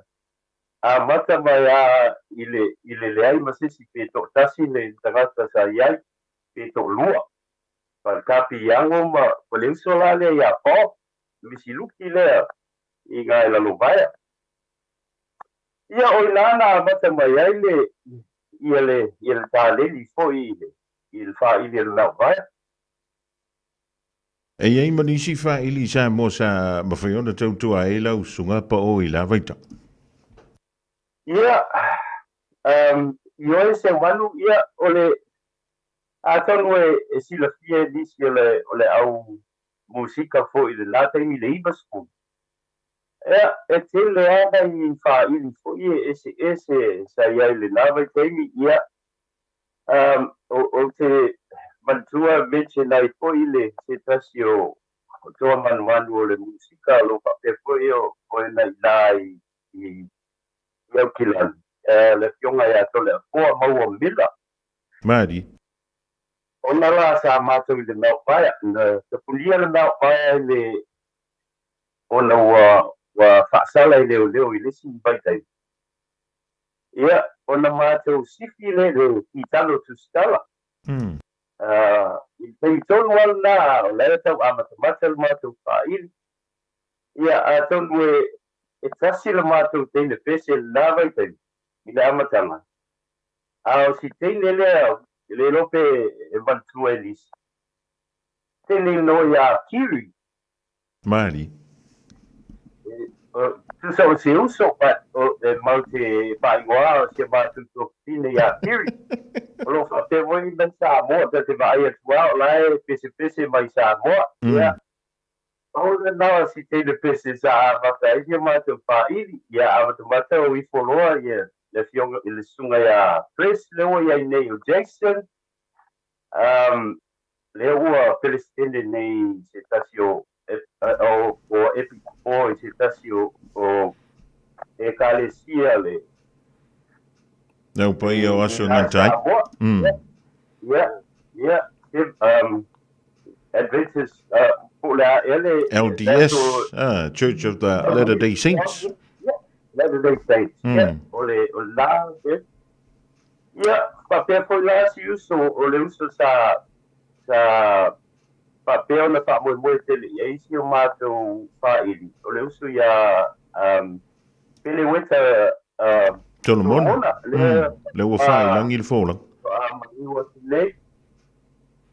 Ia, o si ia mātou whaili nā amatamata mai ai, ia le lava I teimi, ia whatau waa se manu ia e tau mawhai ale me e o ia tau mawhainga o no le mea musika ia a ua ia I lo ua tangata.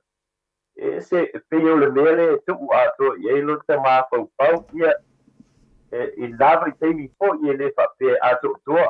Mari. Ona e foi teimi na lape ai I mea tau ainga ia masio whanau me whapela ia o mea uma e sau I te tonu o le leime o le whaipaili ia e whaptai le lofo le atua ia wa ia o mea le teimi ia ua maua le lofo le li ia le ae maua le malosi ia whaawawai ma le tau singo le ainga ia man whanau ma fia whaktai le tua I le aso ma le aso le ala I puilunga pa ia tuisi au whanau a me se na ia ma grand kids es furu lima ma grand kids we teimi le nei ia I le lofo le li Malo, va. Tai mai na le olanga musika se mat. O lo moli mai alo whaanga ole. Uso ia Lose Dominico ia po siu tua fine fo ia Rose le ni vai ngole au. La se lo maptanga mal tangani so fa ia Rose bo. Ia ole sunga ia Rose. E tasi alta Rose.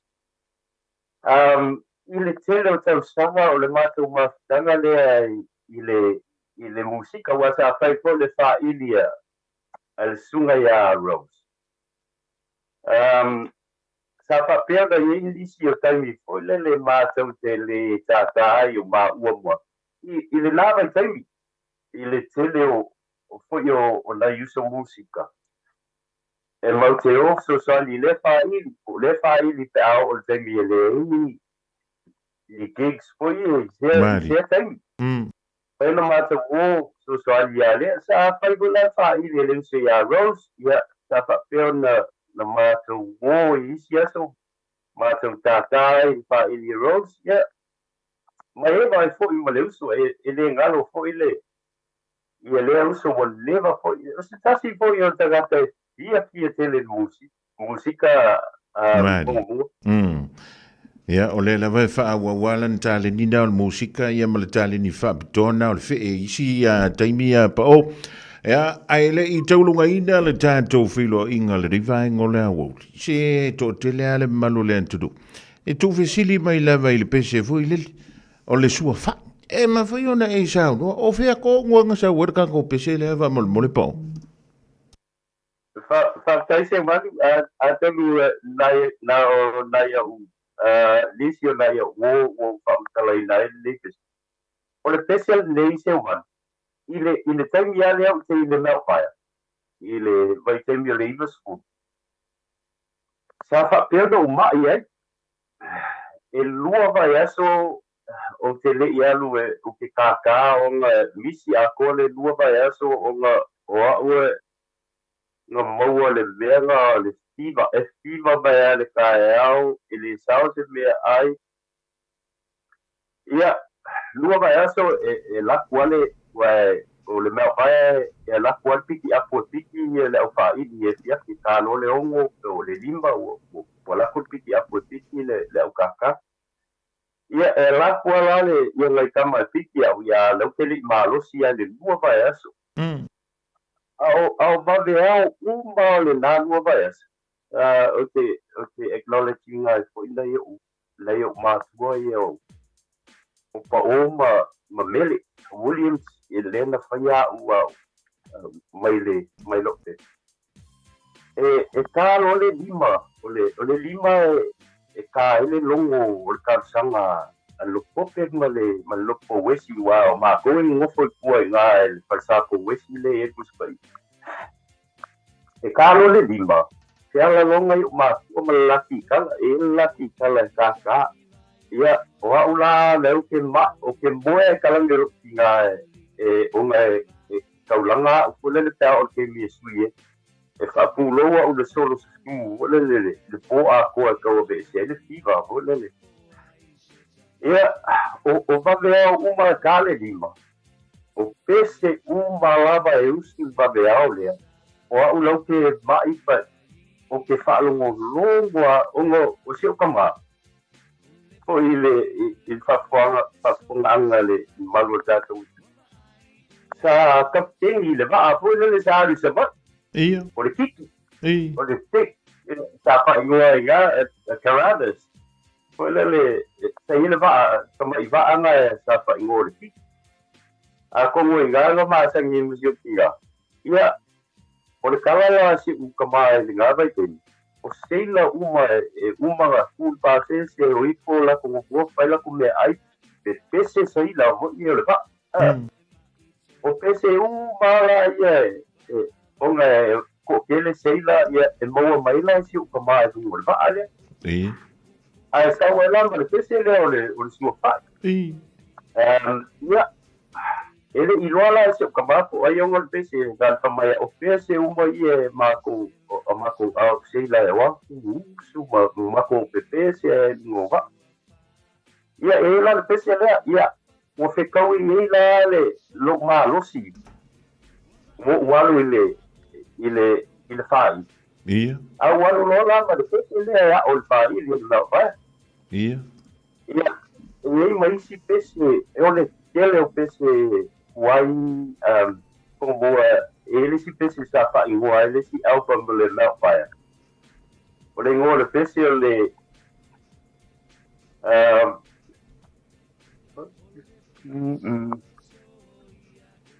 ole paiva o mate matenga. Se tasi la pesta fa ingua si tasi o album bal mel vai. Ole si album sa fa ingua su fa vai salo ole si album ngana fa ingua ole paiva o mate matenga. Se tasi la pesta sa wai fo i moa mai le vaveao na i te tinga na i o mate ole. Ile kai au a ponga mua. Le tele au isi po tete. O le hasa futuanga muli pa o le rivaenga o le waulia ele i taulunga le tātou whilo ing. Iano mo tama whanau, ia mi se fo i mantua o le whanongolonga o tui leo whanda. O le makua se kuelia, ia mau le fo i fia a le o le piango, o le afo, o le kitara, ia po le ala le bea whait. O le hasa futuanga, ina i tu lei e whai ila le tāleni i le tūle. Kai se mani o lo manatu ele whapea ia fusia ia whanau te awhapea. Ai ia one i whaia i se mana o se mātua. ai e fai le si lai e kilo yele ye fa na wa a fai le me e mana o ile matua ai le o yele le loto fa na ata we e alu wa e lusi le ele mana o fu le po le fashion so le ukunga e ma ga ye ongo le o le musica ya wa e fa lo ko pongo lo loco ia se me fone le lai e ya se si po e se le fanga po le e tupu pe e fa ti lo el fa now fa ai qua o le me no el fa now ton wo se le simile fa wow ia ele ngata le fa nga po ile le ta le e so ani ai i nisi tangata ile ngata ia wani fa ia na o le tupe ia wani fa pe i se longa mo ma se tupe to baile fa nga le ta le e lango pe so ani ai ia fa ia male loto atua o isi ia fa malianga le tua ato o le foi le o mo waisi lai manuia o le so ani atu i lisi fa la tonga elenga te leo lai tamam ti la ma tua isi tai pe o le fa wa si nga wenga na o le fa fio lai ma tua le ya antonu o melisi ui o le tanto filo inga lo sunga pa o ve ilo le fa tova mo le tole nga fa toiteli e ue uti le taimi no so da i tuai a misele tanto filo inga le diva ngole ya le tanto mwanga na foi le titi ai ma in au mai so fi ngano au mai sa wa fa maduia ile tanto utru ya misele yo wa inga o wo mai ma sanito tele ilanto ya wa level le to maftanga ile ngata sa mo ni sele ya le dan foi wanga yantui na i Australia ya tanto te vala la vai no fanga ya filo i pe lu mo le tua ya tanto tal sang o me yesu fina ngalo to lungai le tan filo inga le ya o fa tai po mua e lu li atu le fa tai i lo fionga ya mai si lo se man mo won le tai mi so ta e fo i ma fai si tala o fai vo si levanda mali le te wa mo ya vai e tu lungole o Facebook ma lungo social media ya a wole to yel tamil nei wo o ma to foi wo ele ma di sa mo ele to se fu di sa mo ai mo mo ya tu fa tai lo fionga ma le office ma wala ba no oui o mo wole ya ni fa ta doang ai lo a wo fa tu i so sa mo ba pero na o maui so se atunu ai mai se o tato atunu pele sa moa alo fa atu i se o tama o lo fa peo na alala i o tara ui maono fereti ia fa peo si o mata wai fa tai atu nei o tua fa file a waltau singo le o to ila ia ai mori atu alofa i na yuso o tua fa file fai fa iri so se o te le fai longa pe te le fia i se tangata fai fai. Paule, pauasia u fautuanga i nei tātou usong tō whawhine. Tātou fai wha fiau whangi le tātou ngā ruenga. Mali. Tau te le ele fai mo i tātou le leo langa. Mali. E fai tātou ua, ia, e wha awau mai nā isi tātou walong whanau. Ai lenga te leo tō whawhine, matua ngāle mātami. E wha awau i tātou se inga se example le lei mo i la tau wandu manai fialo fani e tātou whainga musika e leise si ato toa musika nao le li i lava e ato toa i so se mea tātou e ia whainga so soani les ai le ia awani o tātou whitoa i le le mea o musika e le ato toa i ses ia o si tala whātau waa lea, ia awale a whaifoi ua iese, i tala o se se. Awea. O te upu ua se se, ia, ka mangalo mai le, au lai vai lava, ia, ai tau ma whai pēr. Ia, awale, te manuia o le tātou, ma batu nei whautuanga a tau nui whaonga, pēne whaonga, ia, ai, whaafitai le tua ni tā neli, a le ngate leo, le ola mana mālosi o tātou whaawau le ni tātou pōlaunga, whaafitai se umaru, whaafitai mo le awanoa whaaulo. Aua lo whaatu fo i lai uso ia, whatever mātou māwhitanga i tāpia mai, ia le whionga ia whai mālo, Alan Stowers, ia whaapesi o uso ia Captain, toko to whae ono, ia, a tolu e te whailoa i taimi o iluma, ia te whai fo i le tātou tala, ia, mo le taimi se umaru, whaafitai mo le awanoa, aua lo whaatu ia, ia oe mo le ofisa maru, whaafitai. Ia, whaafitai tele, la tanto mai e tasi pe ona e sa no le rivaingo leso o le sunga ia pa o ia po Filippo Pinanti Williams stasi fo to manu i le tulanga e pe ona ia le musika ia pe ona amanta mai sa moa nga i mai ia o te ro le temidei ia wanga ia tu i Australia ia wa fo i le sa ilinga manuia e pe ona tanto ia fa te tele mo le tanto o no o felo ia fa manuia le tu i la singa mala sanga ole a fe ia o le mono minuto te nele tu lai tonu ia tan sia na tonu anto pikil fana wa onga i le tu wa onga i le ia songa fua a umaloa ona piki tamati a onga i le asolua ma le asolulu o vai aso taitasi ona ki mai loa lea o lauleiti o Facebook po le YouTube a le Radio Samoa i le afa o le tolu i le polo kalame o le tuli matangau e o ai whanau i le ngangana Samoa awane imisia e le whanau le polo kalame o le tuli matangau ma le whaletua i a Natasha o le saasia i asolua ma le asolulu o vai aso taitasi Mana umie oe po se siolo a inga se fisoso ani tau fe malanga inga moni usila. I mata au po pe o le vaita mai no whanau po nga luenga. A whai o lau tali o le ioe, wala au loa Ken Fernieho o le Fern Immigration Services e iailana lai sene. Ma ua silia ma le se fulu lima tau sanga o lana tau tua.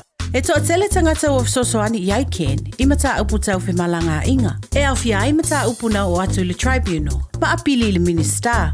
Tanga iane i le mato Facebook, ma le upenga te whailangi i moli mau. Mo nisi whamtalanga, wala au mai le Fern Immigration Services, ma tala noa ia Luisa, i le oiwa, lua ono lua, tolu lua lima tolu. Lua ono lua, tolu lua lima tolu. Po le o lua tasi, tasi lima tasi, o lima.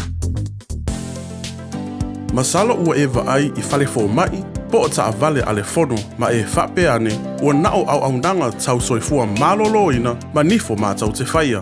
E tele le fisosoani e maua ia mātau. Fisosoani mo le ola manuia o le mawhauwhau. Polo kalame e tau fia ai le tau mawhatapaa. Fisosoani mo tina ma pepe. Fisosoani mo whaia o siaki i le whale mai. Fisosoani mo sauwanga i a inga. Fisosoani mo whanau ua hiu ma le a onga.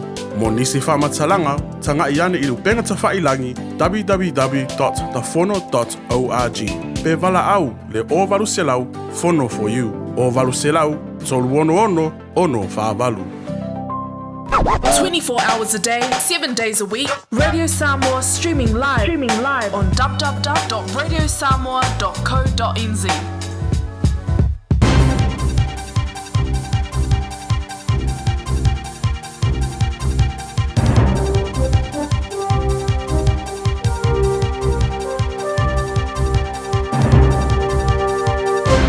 Patalvatu le amatanga le nei wa yaso e se whapoponga fo i o talafou a le Radio Samoa. O lo ua avere whamalo le Labour ma le Greens i tai ke wisiano mo lo lato le tariaina o le Treaty Principles Bill pe tai ua whaidua le tai o le actor David Seymour e le o se teimi mua le o tamu whai e ka le si e tau fia tangata mai le wha leo fina ngalo i ni iana whainga whaavae. Ni putia de Radio New Zealand mo whaidua e Seymour o le teimi mua na tupoi le tūranga o le mata upo whaatatau le End of Life Choice Act mai whaafatai ona sa tu le avano i tangata e whai eire mea manatu iai mai whaamumuere a whaapea fo i le whainga o le Treaty Principles Bill. O le soa li putia o ai le kapeneta se kopi o le draft version o le apili mai toi titi whase lau lima spuru tai whaakewisiano o saini ai se tusi o wala awai i whai pule na ia te ena le apili. O le tusi na whaamatuane mai le Common Grace Aotearoa ma saini e tai Katoriko me tutisi Salvation Army ma Vineyard Denominations.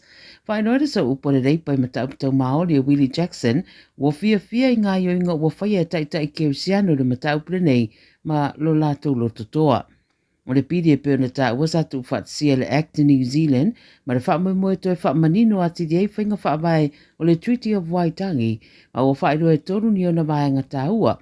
I eire ai a tatau o le whainga maloa New Zealand e pule ai tangata umo New Zealand, o le amana ia le whainga malo tangata New Zealand ma o lātou whanua ma meto tino, mai tūranga tutusa uma tangata New Zealand lalo tu la fono, tutusa ia ia tatau matiute. O lo turi mata ia le to tere le whaasoronga o le apili. O whairo le whaaloalo ma lo whaanga o le community o tangata Samoa i Aotearoa, i le sauninga whaamanatu mona i ri whainga aduenga i tō lua, i ngā aduenga whaavaiteimi sa maari riu li whaarablawe tau tāwale, i rama i le asoruaspurono o kuso, tau sanga nei, pēna lau sila fia le tō tere nei whaarablawe, tō toru na maari ri wai, na yeri e tō lua masio la anko, sa whaia o na toe sauninga i le asfareile. O li patiere le teo whawa malo New Zealand o le whailua inga sa whaatino le mauta Samoa, ma awa yei le suita ita i le leipa Carmel Sepuloni, whaalulunga le ofisa hai komisina o Samoa New Zealand a whamasanga whaamatala uputo le foa, na pe foi mara konesuna o Samoa a whemata palusarue whaapole lua. Ta ufoi le ripote le tūrau sa iri tupe Give a Little Page, sa tu whaatsia se sui o le pulenga whaaluto i whale o Tara, ma papatoitoe o lia manaia Lorenzo Kaisara, e fesoso nei mō si ainga na mawaisi vai ngā tupe si ria mare lima sepulu i wafe. Whaeroe le ripoti le nganga whaatai o sui o le ainga mō lau whaanga ma fesoso ani o foina mai le community Samoa i Aotearoa. Tūra i le soiru whamsinonga whaitu maloi au kirani le i talabo wa sa furu iwa tausanga wa mōria le whasi o tio Maxwell D. Repia i gwei leni le Vastaruai. Whaeroe leo ma whailawa na whaeloa lo na ingoa.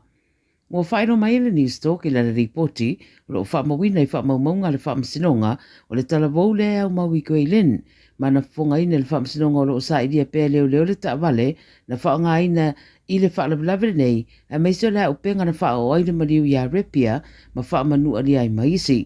Mo tue tau pia nei la le li talabou le sa i au ria sa rusu ni mo se tema, e tue tura i le whaamsinonga mawalunga i au kinani. O le ua maliu o Maxwell D. Repia se furu balu tausanga na whana ma maliwai ai whamanu ria i maistanga te toa tolu o loo i le whalamai. Te tonu leo le ua maliu sa onga i Mount Albert Grammar. Ua poe leo se li i le whalawalawe na whao li mai se tasi se ave pasi au kilani. O le One News wari puti ai le so na longo ina leo na mata upule Avondale po le tukuata e te aile se fulu i le sto na ina tenei whai mai na mafua i se pasese na nga iatu i lunga le pasi ma na o alufua e le tutongi se pasese. Whai mai le ripoti sa whao ni ma tangata le ave pasi ma sola e se ai. Whai roe le sui mai le Tramways Union na a fia o loo si ave pasi le wharawawere nei ma ua whai roe leo ua maua lea li lea tolu surono tu sanga le matua ma raso sutoro se tema tura i e le whamsinonga. Ta ua le uni e tura i mo ave pasi e le ai se tasi e te tau na nga i atu e whainga ruenga ai whaamanu adi ai ona o le whainga o na tiute malana ngā ruenga. Mai matua i le whaatanga ina i e tu ai ngā sāwanga i awala o whewa inga lau tele. Tala muri e iwa pine na mawala au ta alo New Zealand i le Paris 2024 Paralympics le ua whatu a wha mai atu. Ma ua sauno ai ma le taitai malanga o le aua Raylene Bates e winga i le lui tau e sa iri ni fisosoani mo le isi au ngā tupulanga o tangata ta alo a o wha wopeo na wha tupula ia ta longa wha malo. O le li i alo waa o Peter Cowan na ia toi wha popoane le pine wha ai umo New Zealand e ato i le iwa o na pine mai le tauwanga i le po na po. Whai mai e iwa pine na maua le au e o fia i le au e tasi whaasi riwa ma le whao pine apa me mea tu whaatasi. Sa unua la Bates o le wha laulua wha lau i tele o ta alonga ma le whao popo wha tupenga mai le malo ma le tu whaatsia o ta alonga tūranga ia o tā penanga mō wha moe wha penei, ma o le rui tau wa iei nei o le sa i o isi au ngā tupulanga New Zealand mō tā alonga iei Los Angeles i le rua whenua walu, wha pia ima Brisbane i le rua whetolu sifururua. Tala nā le Radio Samoa le amtanga le nei vai Ua mawhai an au ina atu le tala o le tau i aso taitasi o na o le langolango mai a le Pacific Finance Limited. Telefoni o Valselau fitu whawha lua lua fitu. E whatalo whaato le tala le nei o le tau mo le so mo le aso atai au. Winga le tau mo le so, e maa tele ina langi le tau, e to ulu vavasolo ai nei timu, mai whaasolo ina mamawha timu nga le afiafi, E angi mai matangi mai le tu sifo, mai angi malu mai savili mai le tu matu. Yafi. E ngoto le la i le valu minute te ai le tu lai ono i afi na nei.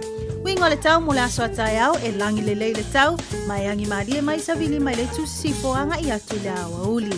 E oso a le la i le toitos fu tolu minute le tu lai fitu le tayao atayao, ai ngoto i fo le la i le iwa minute te ai le tu lai ono le afi. O le tala le nao le tau mule so male aso atayao. Waloa le tautua le Pacific Finance ino do ngā tupe mo so se wha moe e pe o maliu wha i puiponga a so wha nau whai ngā malolonga ma so se wha lewelawe. Ai muisa le toi fui ato wha nau i le aonga. A palai nei loi le pacificfinance.co.nz be wala au le ovalu se lau fitu wha lua fitu. E talo sanga sau no ngā tupe i le vau le 5 se lau ma le lua se fulu a whai tala. E lua miru te whatali e lau tau sanga online. Ai tasi le tūlai whatali e se tali. E ia inga wha bitoa. Walau lo le Pacific Finance Limited i le ovalu se lau fitu wha lua fitu. Ovalu se lau fitu wha lua fitu.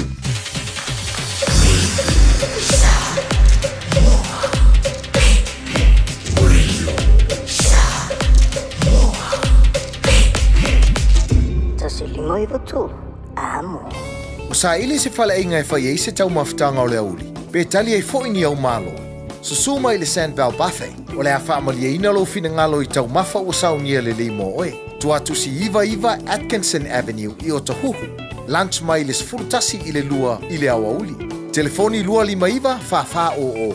Lua lima iwa fa o. O lua fitu lua ono iwa o lua tasi. O lua fitu lua ono iwa o lua tasi. Avia maua sosa Omega ka Diana loi moa Omega ka Tabale tau mofie Omega ka Fili mai loi le Omega ka Omega Cars, lua selau Kemetis Drive i Manukau. Po le telefoni o iwa lua fitu lima valu tasi lua. Susu mai Manukau ne Omega ka Umalole keisile Omega ka Ele ai se totongi o au nanga ale mapumaya mo ainga e mo omia le fisosoani. I au nanga ale soifua maloloina mafale e nonofo ai. E mafai o na whafsotai e le mapumaya ia au nanga. E fisosoani foi le mapumaya pe a mo omia se whaamama avenga. I tau mafa mo taimi whaingata. Mafa lave whaafua sei pe a mo omia. Whaafisotai loa le mapumaya i le telefoni o valuselau. Lua tasi, lua. Mai le afa le valu de taiao i le lima i le afiafi. O le vetu au lele ma le vetu ta iala o ngā amata e mawalunga lana au nanga tau Early Childhood Education po a o ngā amata Samoa ma le Pasifika i Mangele e iai whaia o ngā le stala ma whaia o ngā lango wa lava tā pena mo le awa o ina o le whanau. E uti avanoa o lo o tutoe au alai te whaatuai ai lesi tala nei lo walo wala au mai i le olua tasi tolu lima, fitu valu iwa fitu. Olua tasi tolu lima, fitu valu iwa fitu. E whaatulanga ai se taimi e te asi mai ai. Radio Samoa. Taslima iwa tolu. Amo.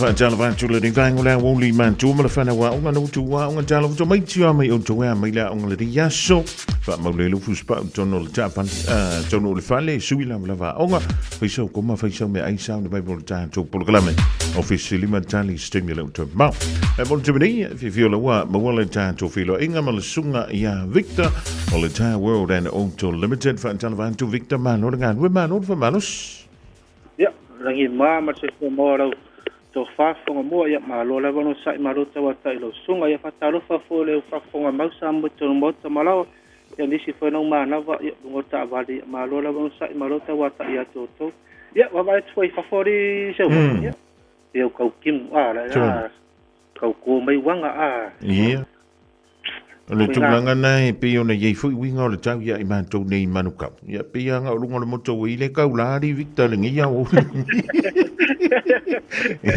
Ia e mālo le whai o le whaiwa, mālo le wholau. O le wantantu iei le vaiaso lo na lua o le rima sina o September.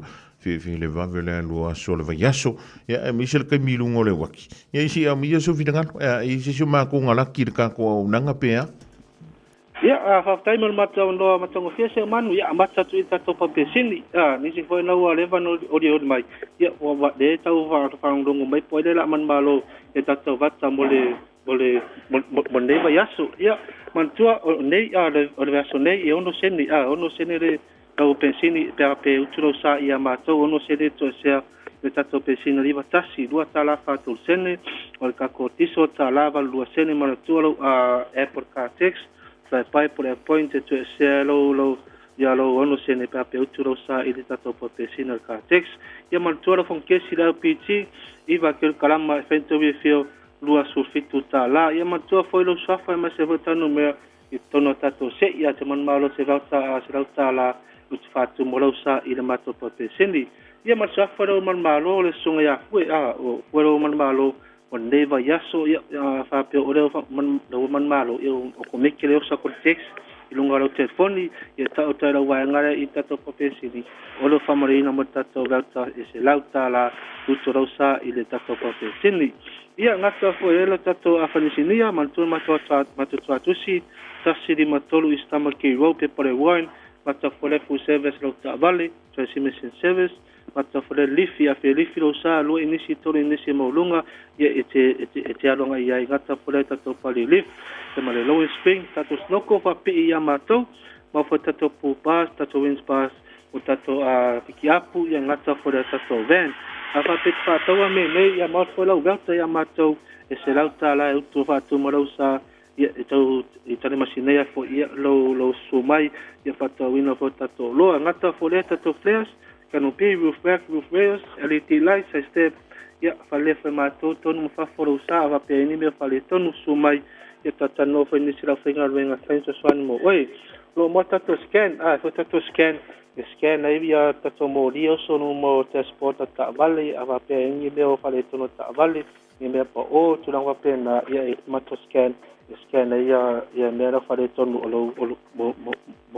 mo lo ta vale ia ngata fole mo ta vale fa ta vale fa ngalwenga ta vale fo pero feeling a minivan small car hypercars ngata fole tato piki up ia tato piki up le o le fo winter hilux mani set o mona rifi fa maulunga ile dua inisi tu e pa la po luas fulu ia male tato snoko o mal fa pi fa tawa se sta vale lava lua fe ma ko cashback e tell oi ola va mem na mia lo le sene ia mala tolo masinga pesteme apare so sa pa ile mato fa ta vale ia fa pete mana o foi so ta vale tuai ke ngake ma che I me tonu ia fai fa mato fena tulanga mo oi ia su mai ia pete vini fo numero o iva lu fitu fa to lu o mi fo tasi fa siri sa mo se so sani mo oi ia tato fa pa ia ole tato to atusi tato fa pa tasi fitu sulu petro ta a fa pe ka ko so siki me ko mata to siki me ki temine so sta vale lava a mata mai sai le titi le sai sulimba e pa le luas fulu lunga i tato siki me kuma la vale mo temine a fa pe tera mo tino e fa fena maru ta vale e fa pe tau e lo siki me piki lava oi so se lang lava to size no mo e mato ai na le luas fulima tala e te tongia i lunga tato finance a fa pe na tau su enyo pa la poa o le makas ia toltasi tolua tolima mo tato yut fa petro malela po au pa ona wa yai e fai to sui le sai so pa u na fala po tisi fa pe ona fia off road ia pe ki anu ngale lungo ka fanga po lungo me ale lauleanga ia lo mo tato pa u ia ka mai last e fo ia ese uma pen ele pen singa pen ya pangi ia mar pen mai oi ungurai oi Korea ia afa pe na fia palai ia mo tato seki me ia o mai follow le sene ia malau tolu masinga pesteme tadia ma tol si pay after pay le pai wins code suvanu masina HSV mato finance umala vale falu temine afa pe na isma mia siaki o pa ta vale e fa ala wari ia mai ai so se siaki lava pa ta vale ia mole au nanga ile to ya ka po e furi ya va pete suma ia tata no fo ni sila fengal venga sani ma ya ti o so stulanga lava ia metefoni o iva lu fitasi tolu o mi fitasi fa siri na yalo sambo ia so sani ya ti o te sumai so tai se manu mo mato no o le lava ngal venga to maro sunga ni tulare uri so fo mai manuia so foi le sunga ia Victor wa vela foi ia ma fonga to mo yo le to am la nanga ale tire world and auto limited e pe ora e fa funga gia le rivang ola woli se le nei se fa to e fi to we tonu lava ma oi ia ma lo wa inga Tasilima i Fatolu Amo Radio Samoa.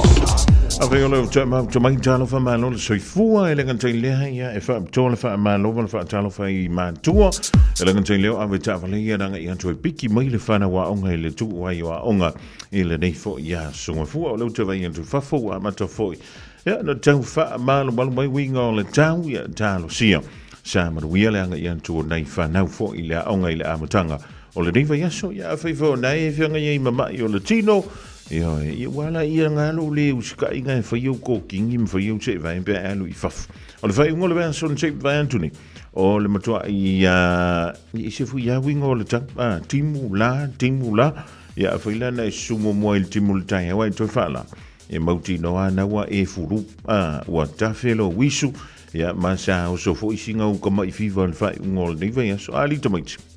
Le sound by mo le tanto polo la me officially mentally ya pe amai ai le tanto pe se le an sauni at yai ma tua tu lo ngoi to no le tanto sei e lo ai le so for wele le vai so nei poi to le la mano ile tanto fa longa o sa biele le falke o le finas delight se mo ye ke o aso fa now fa I poi ponga ma so se fa moi pa wala mi fa o lo wanga isa o lunga o le Facebook ta I lano le ngoa finas delight PHINAS delights ja on e afo manta le ma faila o feelinga e me tolo do fo ye le totua ale finas delights I lunga o le tanto Facebook page lana ai ba ia wa ba ia me nga penga la ko mo le fale ali tamit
Radio Samoa, tasilima iwatolu amo. Se kia Radio Samoa.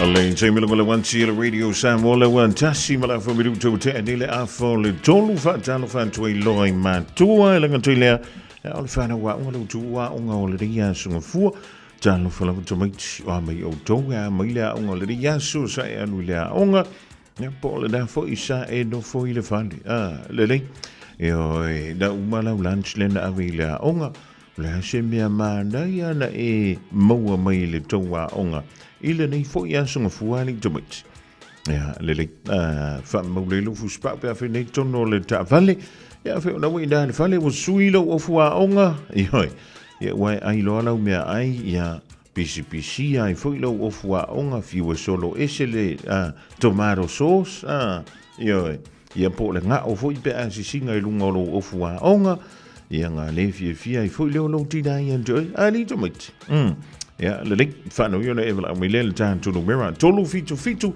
tasi lima iva tolu fitu tasi lima iva tolu na wan tala tu mo oe ile nei fo ia wot olefisili Aina manu mano ile ta longa ol pele kima Afrika i so tele fa ngol vea son se vai toneli to mait o ai na manu malo ile ta longa ale ol peleki ja ma Afrika i so te ile fai unga ole vai aso na se ma vai tonei yo bala o maile ta tonu mera tolu fitu tasi lima i waton o inga mangu malo ai fia foi ai inga mangu malo na ma tu manta ta longa na e lotu ile aso sa e po le menga nga un malo ka longa nga ki ya le wa ile an wa fo ile lotu ile aso sa Pantuai is you know for the local on Sunday.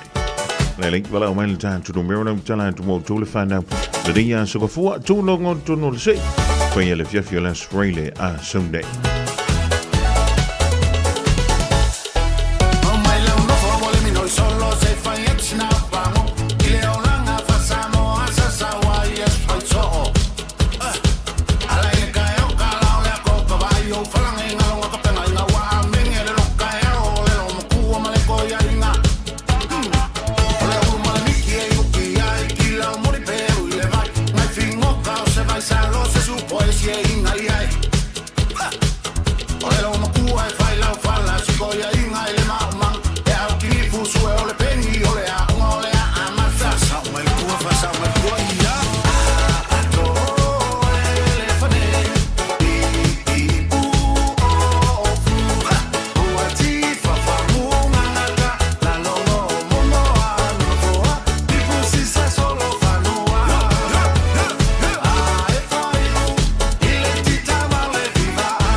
Se formalina o junior vai lua le rivang o le woli a wida to waile pol kala mede o silma tali mole fa now onga talo fa tamaiti o mai oi ye pu a mai o to santo wolia onga ya le likola la se mia onga dai mo mai le fale onga ile so o lo va tasi mala tanto woya Ariana le ya woli talo fa Ariana o mai oi talo fa manu ya fa tai ya si fa sa talanga ya lua Ioi. Wala come sa filha onga ali Ariana dia so me fu. Sa fai mato tusi male matematika. Ia. Wana meno tusi. Na mato tusi ala ile tupo o maoli. Tupo maoli le fa ilangi le folanga a. Ia. Ia. Au I foi na le suia le tupo. O te leilo. Ai le olo na fi. Ia. Ia. E te tau ilo la fi tau sango le fi no tupu le suia dia.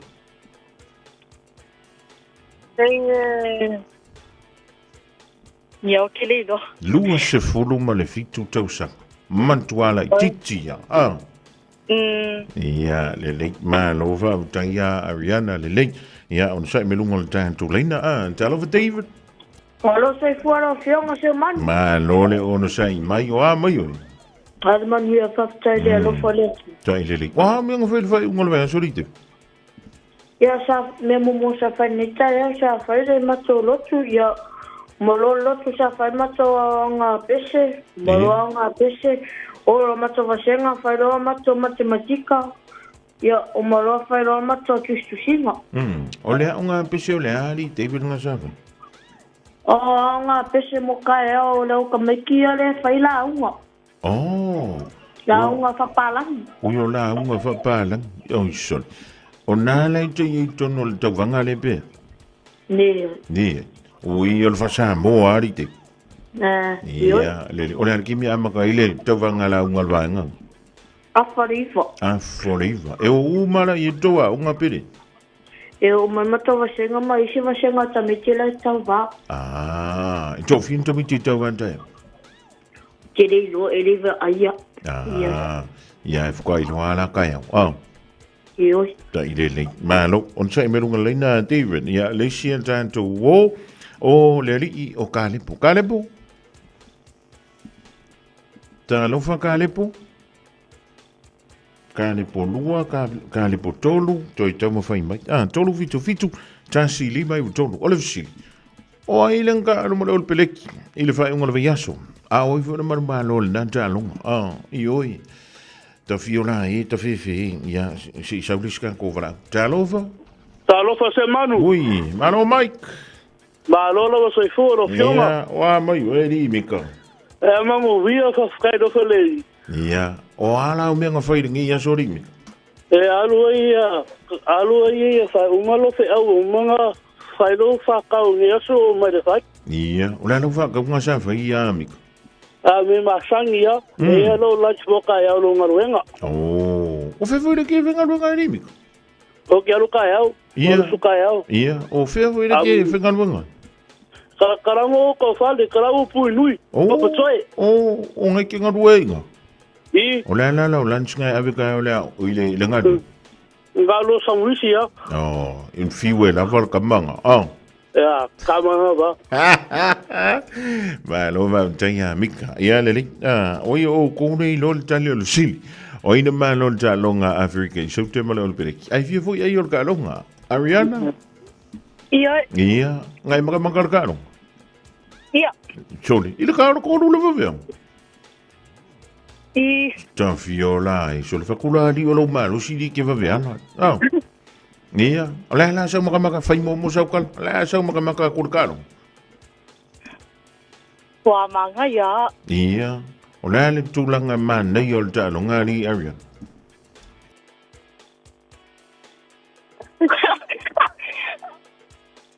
Oi o lo malo ka manga nga va TV va veola sa. Olo kama. Ana o moi. O sai moi. Ia. O yo longo winga na fkwai lo ai o ka longa tai au. Ia. Fia lo kama ma lo Afrika. O ye au lo ko inga ya Afrika. Ia. O ia e ala oi. Oi kia. Oi kia oi. Samoa.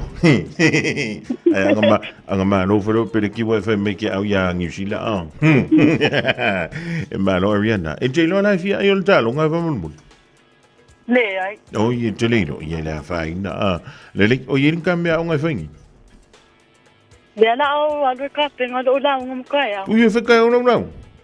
Ia. La unga rang fa mai ngi na bala kamale o te. Ia. O le ale au tuol tau fa ngala unga te. O le Unity. Unity, a fa sa mole. O le lotonga tasi. Lotonga tasi, po le au wai fa tasi. Ia. I se mea kasi o nga whaingo fiela, ia leo na whantau nu. Ia le ia manuia tele, ia lau la unga tai aoli ariana. A le la abela unga wao, ele na malo ile. Tanto se ila sroile langa le sai pis. Saya. Ja, le eu ma so ta ia tu le finas di line cha o stem mi welo. Ja. Ja, maar we tele nee en vie va tele vala o mai manu ia lau tum telanga tai ha. So David, is that organa Ariana in Vermin? Ja, o kaya foi le fai foi bokolau. Ele rona pe koke a wi fa kasiam Ariana. Vai a fa kasima o Marian. Oh, sole ka viola. Ia. Wa ila la uang ka po inga ka po I fusking Ariana down. Ia, lele. Ai maka ka ngale. Le va vea nga firite. Ngale highlights sa chioma. Ia. La so la ngona ina we mata tu highlights. Wa fa ngoa. Na mo we fa ngoa elite. Si o le malo ia ka ko au. Ai. Ele o fa inga mo foi le. O le woso so o fa inga e lua le fa ya onga fo. Ma ya ko le au ku ai. E ma ngai le au ku. O ile ko ngol au ku. Oi kamaka alo I wa misi ko ngol au le kimi. Man. Oi? Malo ma. Faku po ai kam ko ai ke fa mai o le wa misi me ko ngol au le wa kimi. Ia. Wangalo ya ure sa ma ko maria. Wangalo. Ai arka ma voile lo Aaron Smith le shaaf. Misia ka ko ka manga. Ele misia le ele kai fa ya ingara ka ko au ka le dinga. Ia, e pangare wo makuos ka mo Aaron Smith wo. Wo fia ma lo voice ka. Ai, mo ko toi. Ia, nga. E fia na ai ka lo nga lenga e fia nga firi te. E su varu Afrika. Ai su lo ia New Zealand. Nga e alu la loko nga fi malo le fia. O alu mal fa ngo o ka kalo lo ia Yesu pe mo fa ko e fa se kalo ai malo lo ia New Zealand. Nga kali mai la ia la ka kalo nga fi be. Ele ka dio. Ni, masalo, usala e fai mai le li kana voi le ya o eli te na. Usala e mer kana le. Ya, David. Awe ke pole e ka kia mai lo fingano. Se kai minga, ma fai ya ku le menga ke manga. Ya, le. O ala menga la le fai li te. Ra ka ele mo lo fai lo ko. Ia. Mo ko fi ma ko nga ne. Ma naia, so le ngalo ka lo ko la menga fai ni ko sang. Elis ko kala fai. Que o xixi me causanga le o lo mamu. Ya, lele. Ya, o fa lele ya mau. Ali te. Ya, lele. Ya nga ko ni me ai ko nga yung. Ya, o le ai mai lo ko inga no mau. O le ku ka no ko. O le ku ka fa ali ya lo ko inga fa yang. O le la bisan. Sal. Ya, palar kamba. Pala. Ya, ai nga ile. Sao ai sao ai se me ai langa fa ya ulo ya me so la va o fa mo mo le sai mi. O ye le fie ke le kamba O que si la bisan ka ke le fie pala. O ya, kama malu. Kama le fio me I mal ponga I ya. Kama maloma kama yere fa papa kiu. Ya. Si mo wala sa ngal wenga nga elwe fa ka so ilem sen fa penga. Oh. Whakau whi masalem se kani sama. Ia le David fa tele le vala. Alo fa kuai. On sa le lo ape kali me le ri la kalo skip welo. Ia alo fa tu mon wheel ni via mika. Ai maka ka lo ngar ngi yanga. Toli. Eu baka ra bewa loki fom. Ia aja. Ele ro fi maka le highlight ole o breaking wasa fa fa dik. Alan mo loka no ke fom. O ka manga wa loka mai lo ke fom yang po. Ia, ana ia. Ro aulu moere ele lokale kare fiku. Ia, sorry. Ang ngafi de fief. I. Sorry. Olo ngoinga na kiri maka la ia ila cholkaro. I o maka le highlight. Oh, ia, ala. Ngai se penga e fango ngori mika. Me fango ngo a meskas. Ngai lokula ngafi di mika pele. I salo ko ngafi. Salo kakalo ang ngafi. Nga le leila sa loku penga e wikalo. Lo alu loko fisia. Loko keli. Lele e fia la ayo karo ngarimika. Ole so fulu valu le awa sa fafadika. Ia. E ole so fulu lole awa nusila. Ta ima ngaia. Ea, ole ane me konko e fa le yarimika. E ole koringi le mawai. Ole koringi ya maka. I male koringi ya male kiki. Male kiki fa leo ka ko ata. Ia le mika. Manguia na wanga ya kurungal wenga kaya. Ia. Alo fa kire ku moi. Ia ai fa kai kile mo tanto ia na o fi kaya ya le lokuanga. E wa ir kanola ko motiv. Akalo sa orka malo ia fa ve mai senso malo lo perikia Afrika. E malo te vi lo ko korsa. Ia o ke longa ko kine ka ko ia ngo fa li ia i or forsa. Ele so na das. Ia chamach. Ia orka ko silina. Se ka ko i le si va engane. Ya Angelima, yang koi faile o se ska ko kala skasi pelu. Na ia lo wantu wa ga o ngai faile fanle. Na elo tu nafi. Ya le alan mo le ngai o se vai. O le fia nga o pe se vai ngi kausang. Minutes. It could change everything.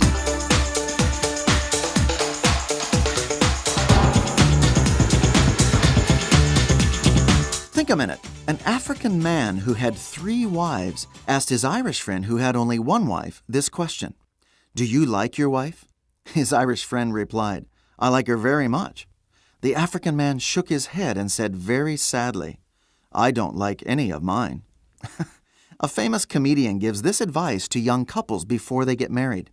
Of course it's important to love each other, but if you want to be really happy together, you better like each other.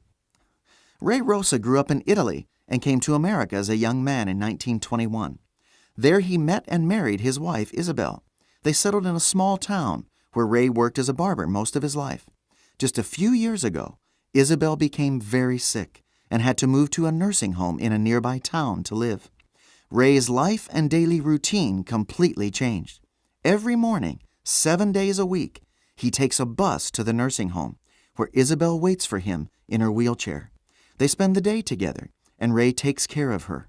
Sometimes he brings his guitar and sings Italian songs for the other sick patients, and gives free haircuts to some of the men. Then at 5:30 every evening, Ray says goodbye to his wife and catches the bus home. It's very clear Ray's life has become one with his wife's, so that his life is wherever she is. That's real love and happiness. It doesn't get any better than that. You see, you just can't fill your heart with real happiness until you give it away to someone else.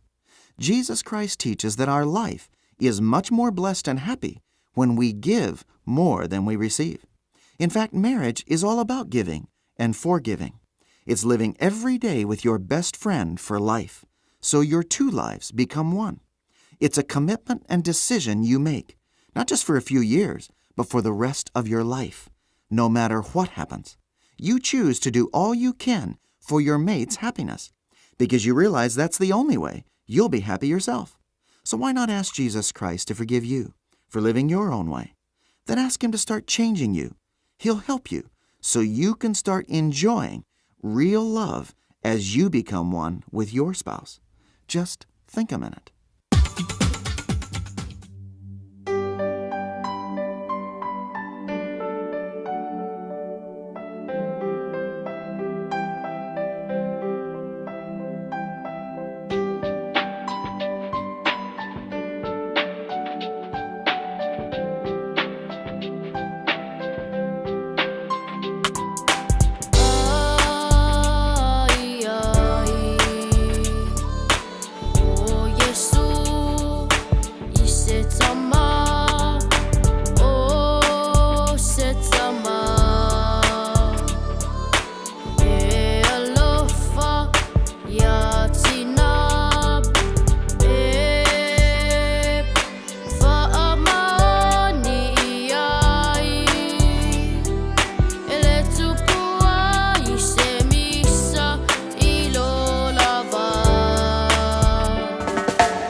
fese se inga le ale mafuanga vai vai fale nganga ku kala pelo fa maongi fa orkaga kamao o le ulu tinga o fofo kua ele o kai o loko o finga ngalo le kua fo i sa ka fo i le loko mo na fika yesu o lo ai na fa o lo finga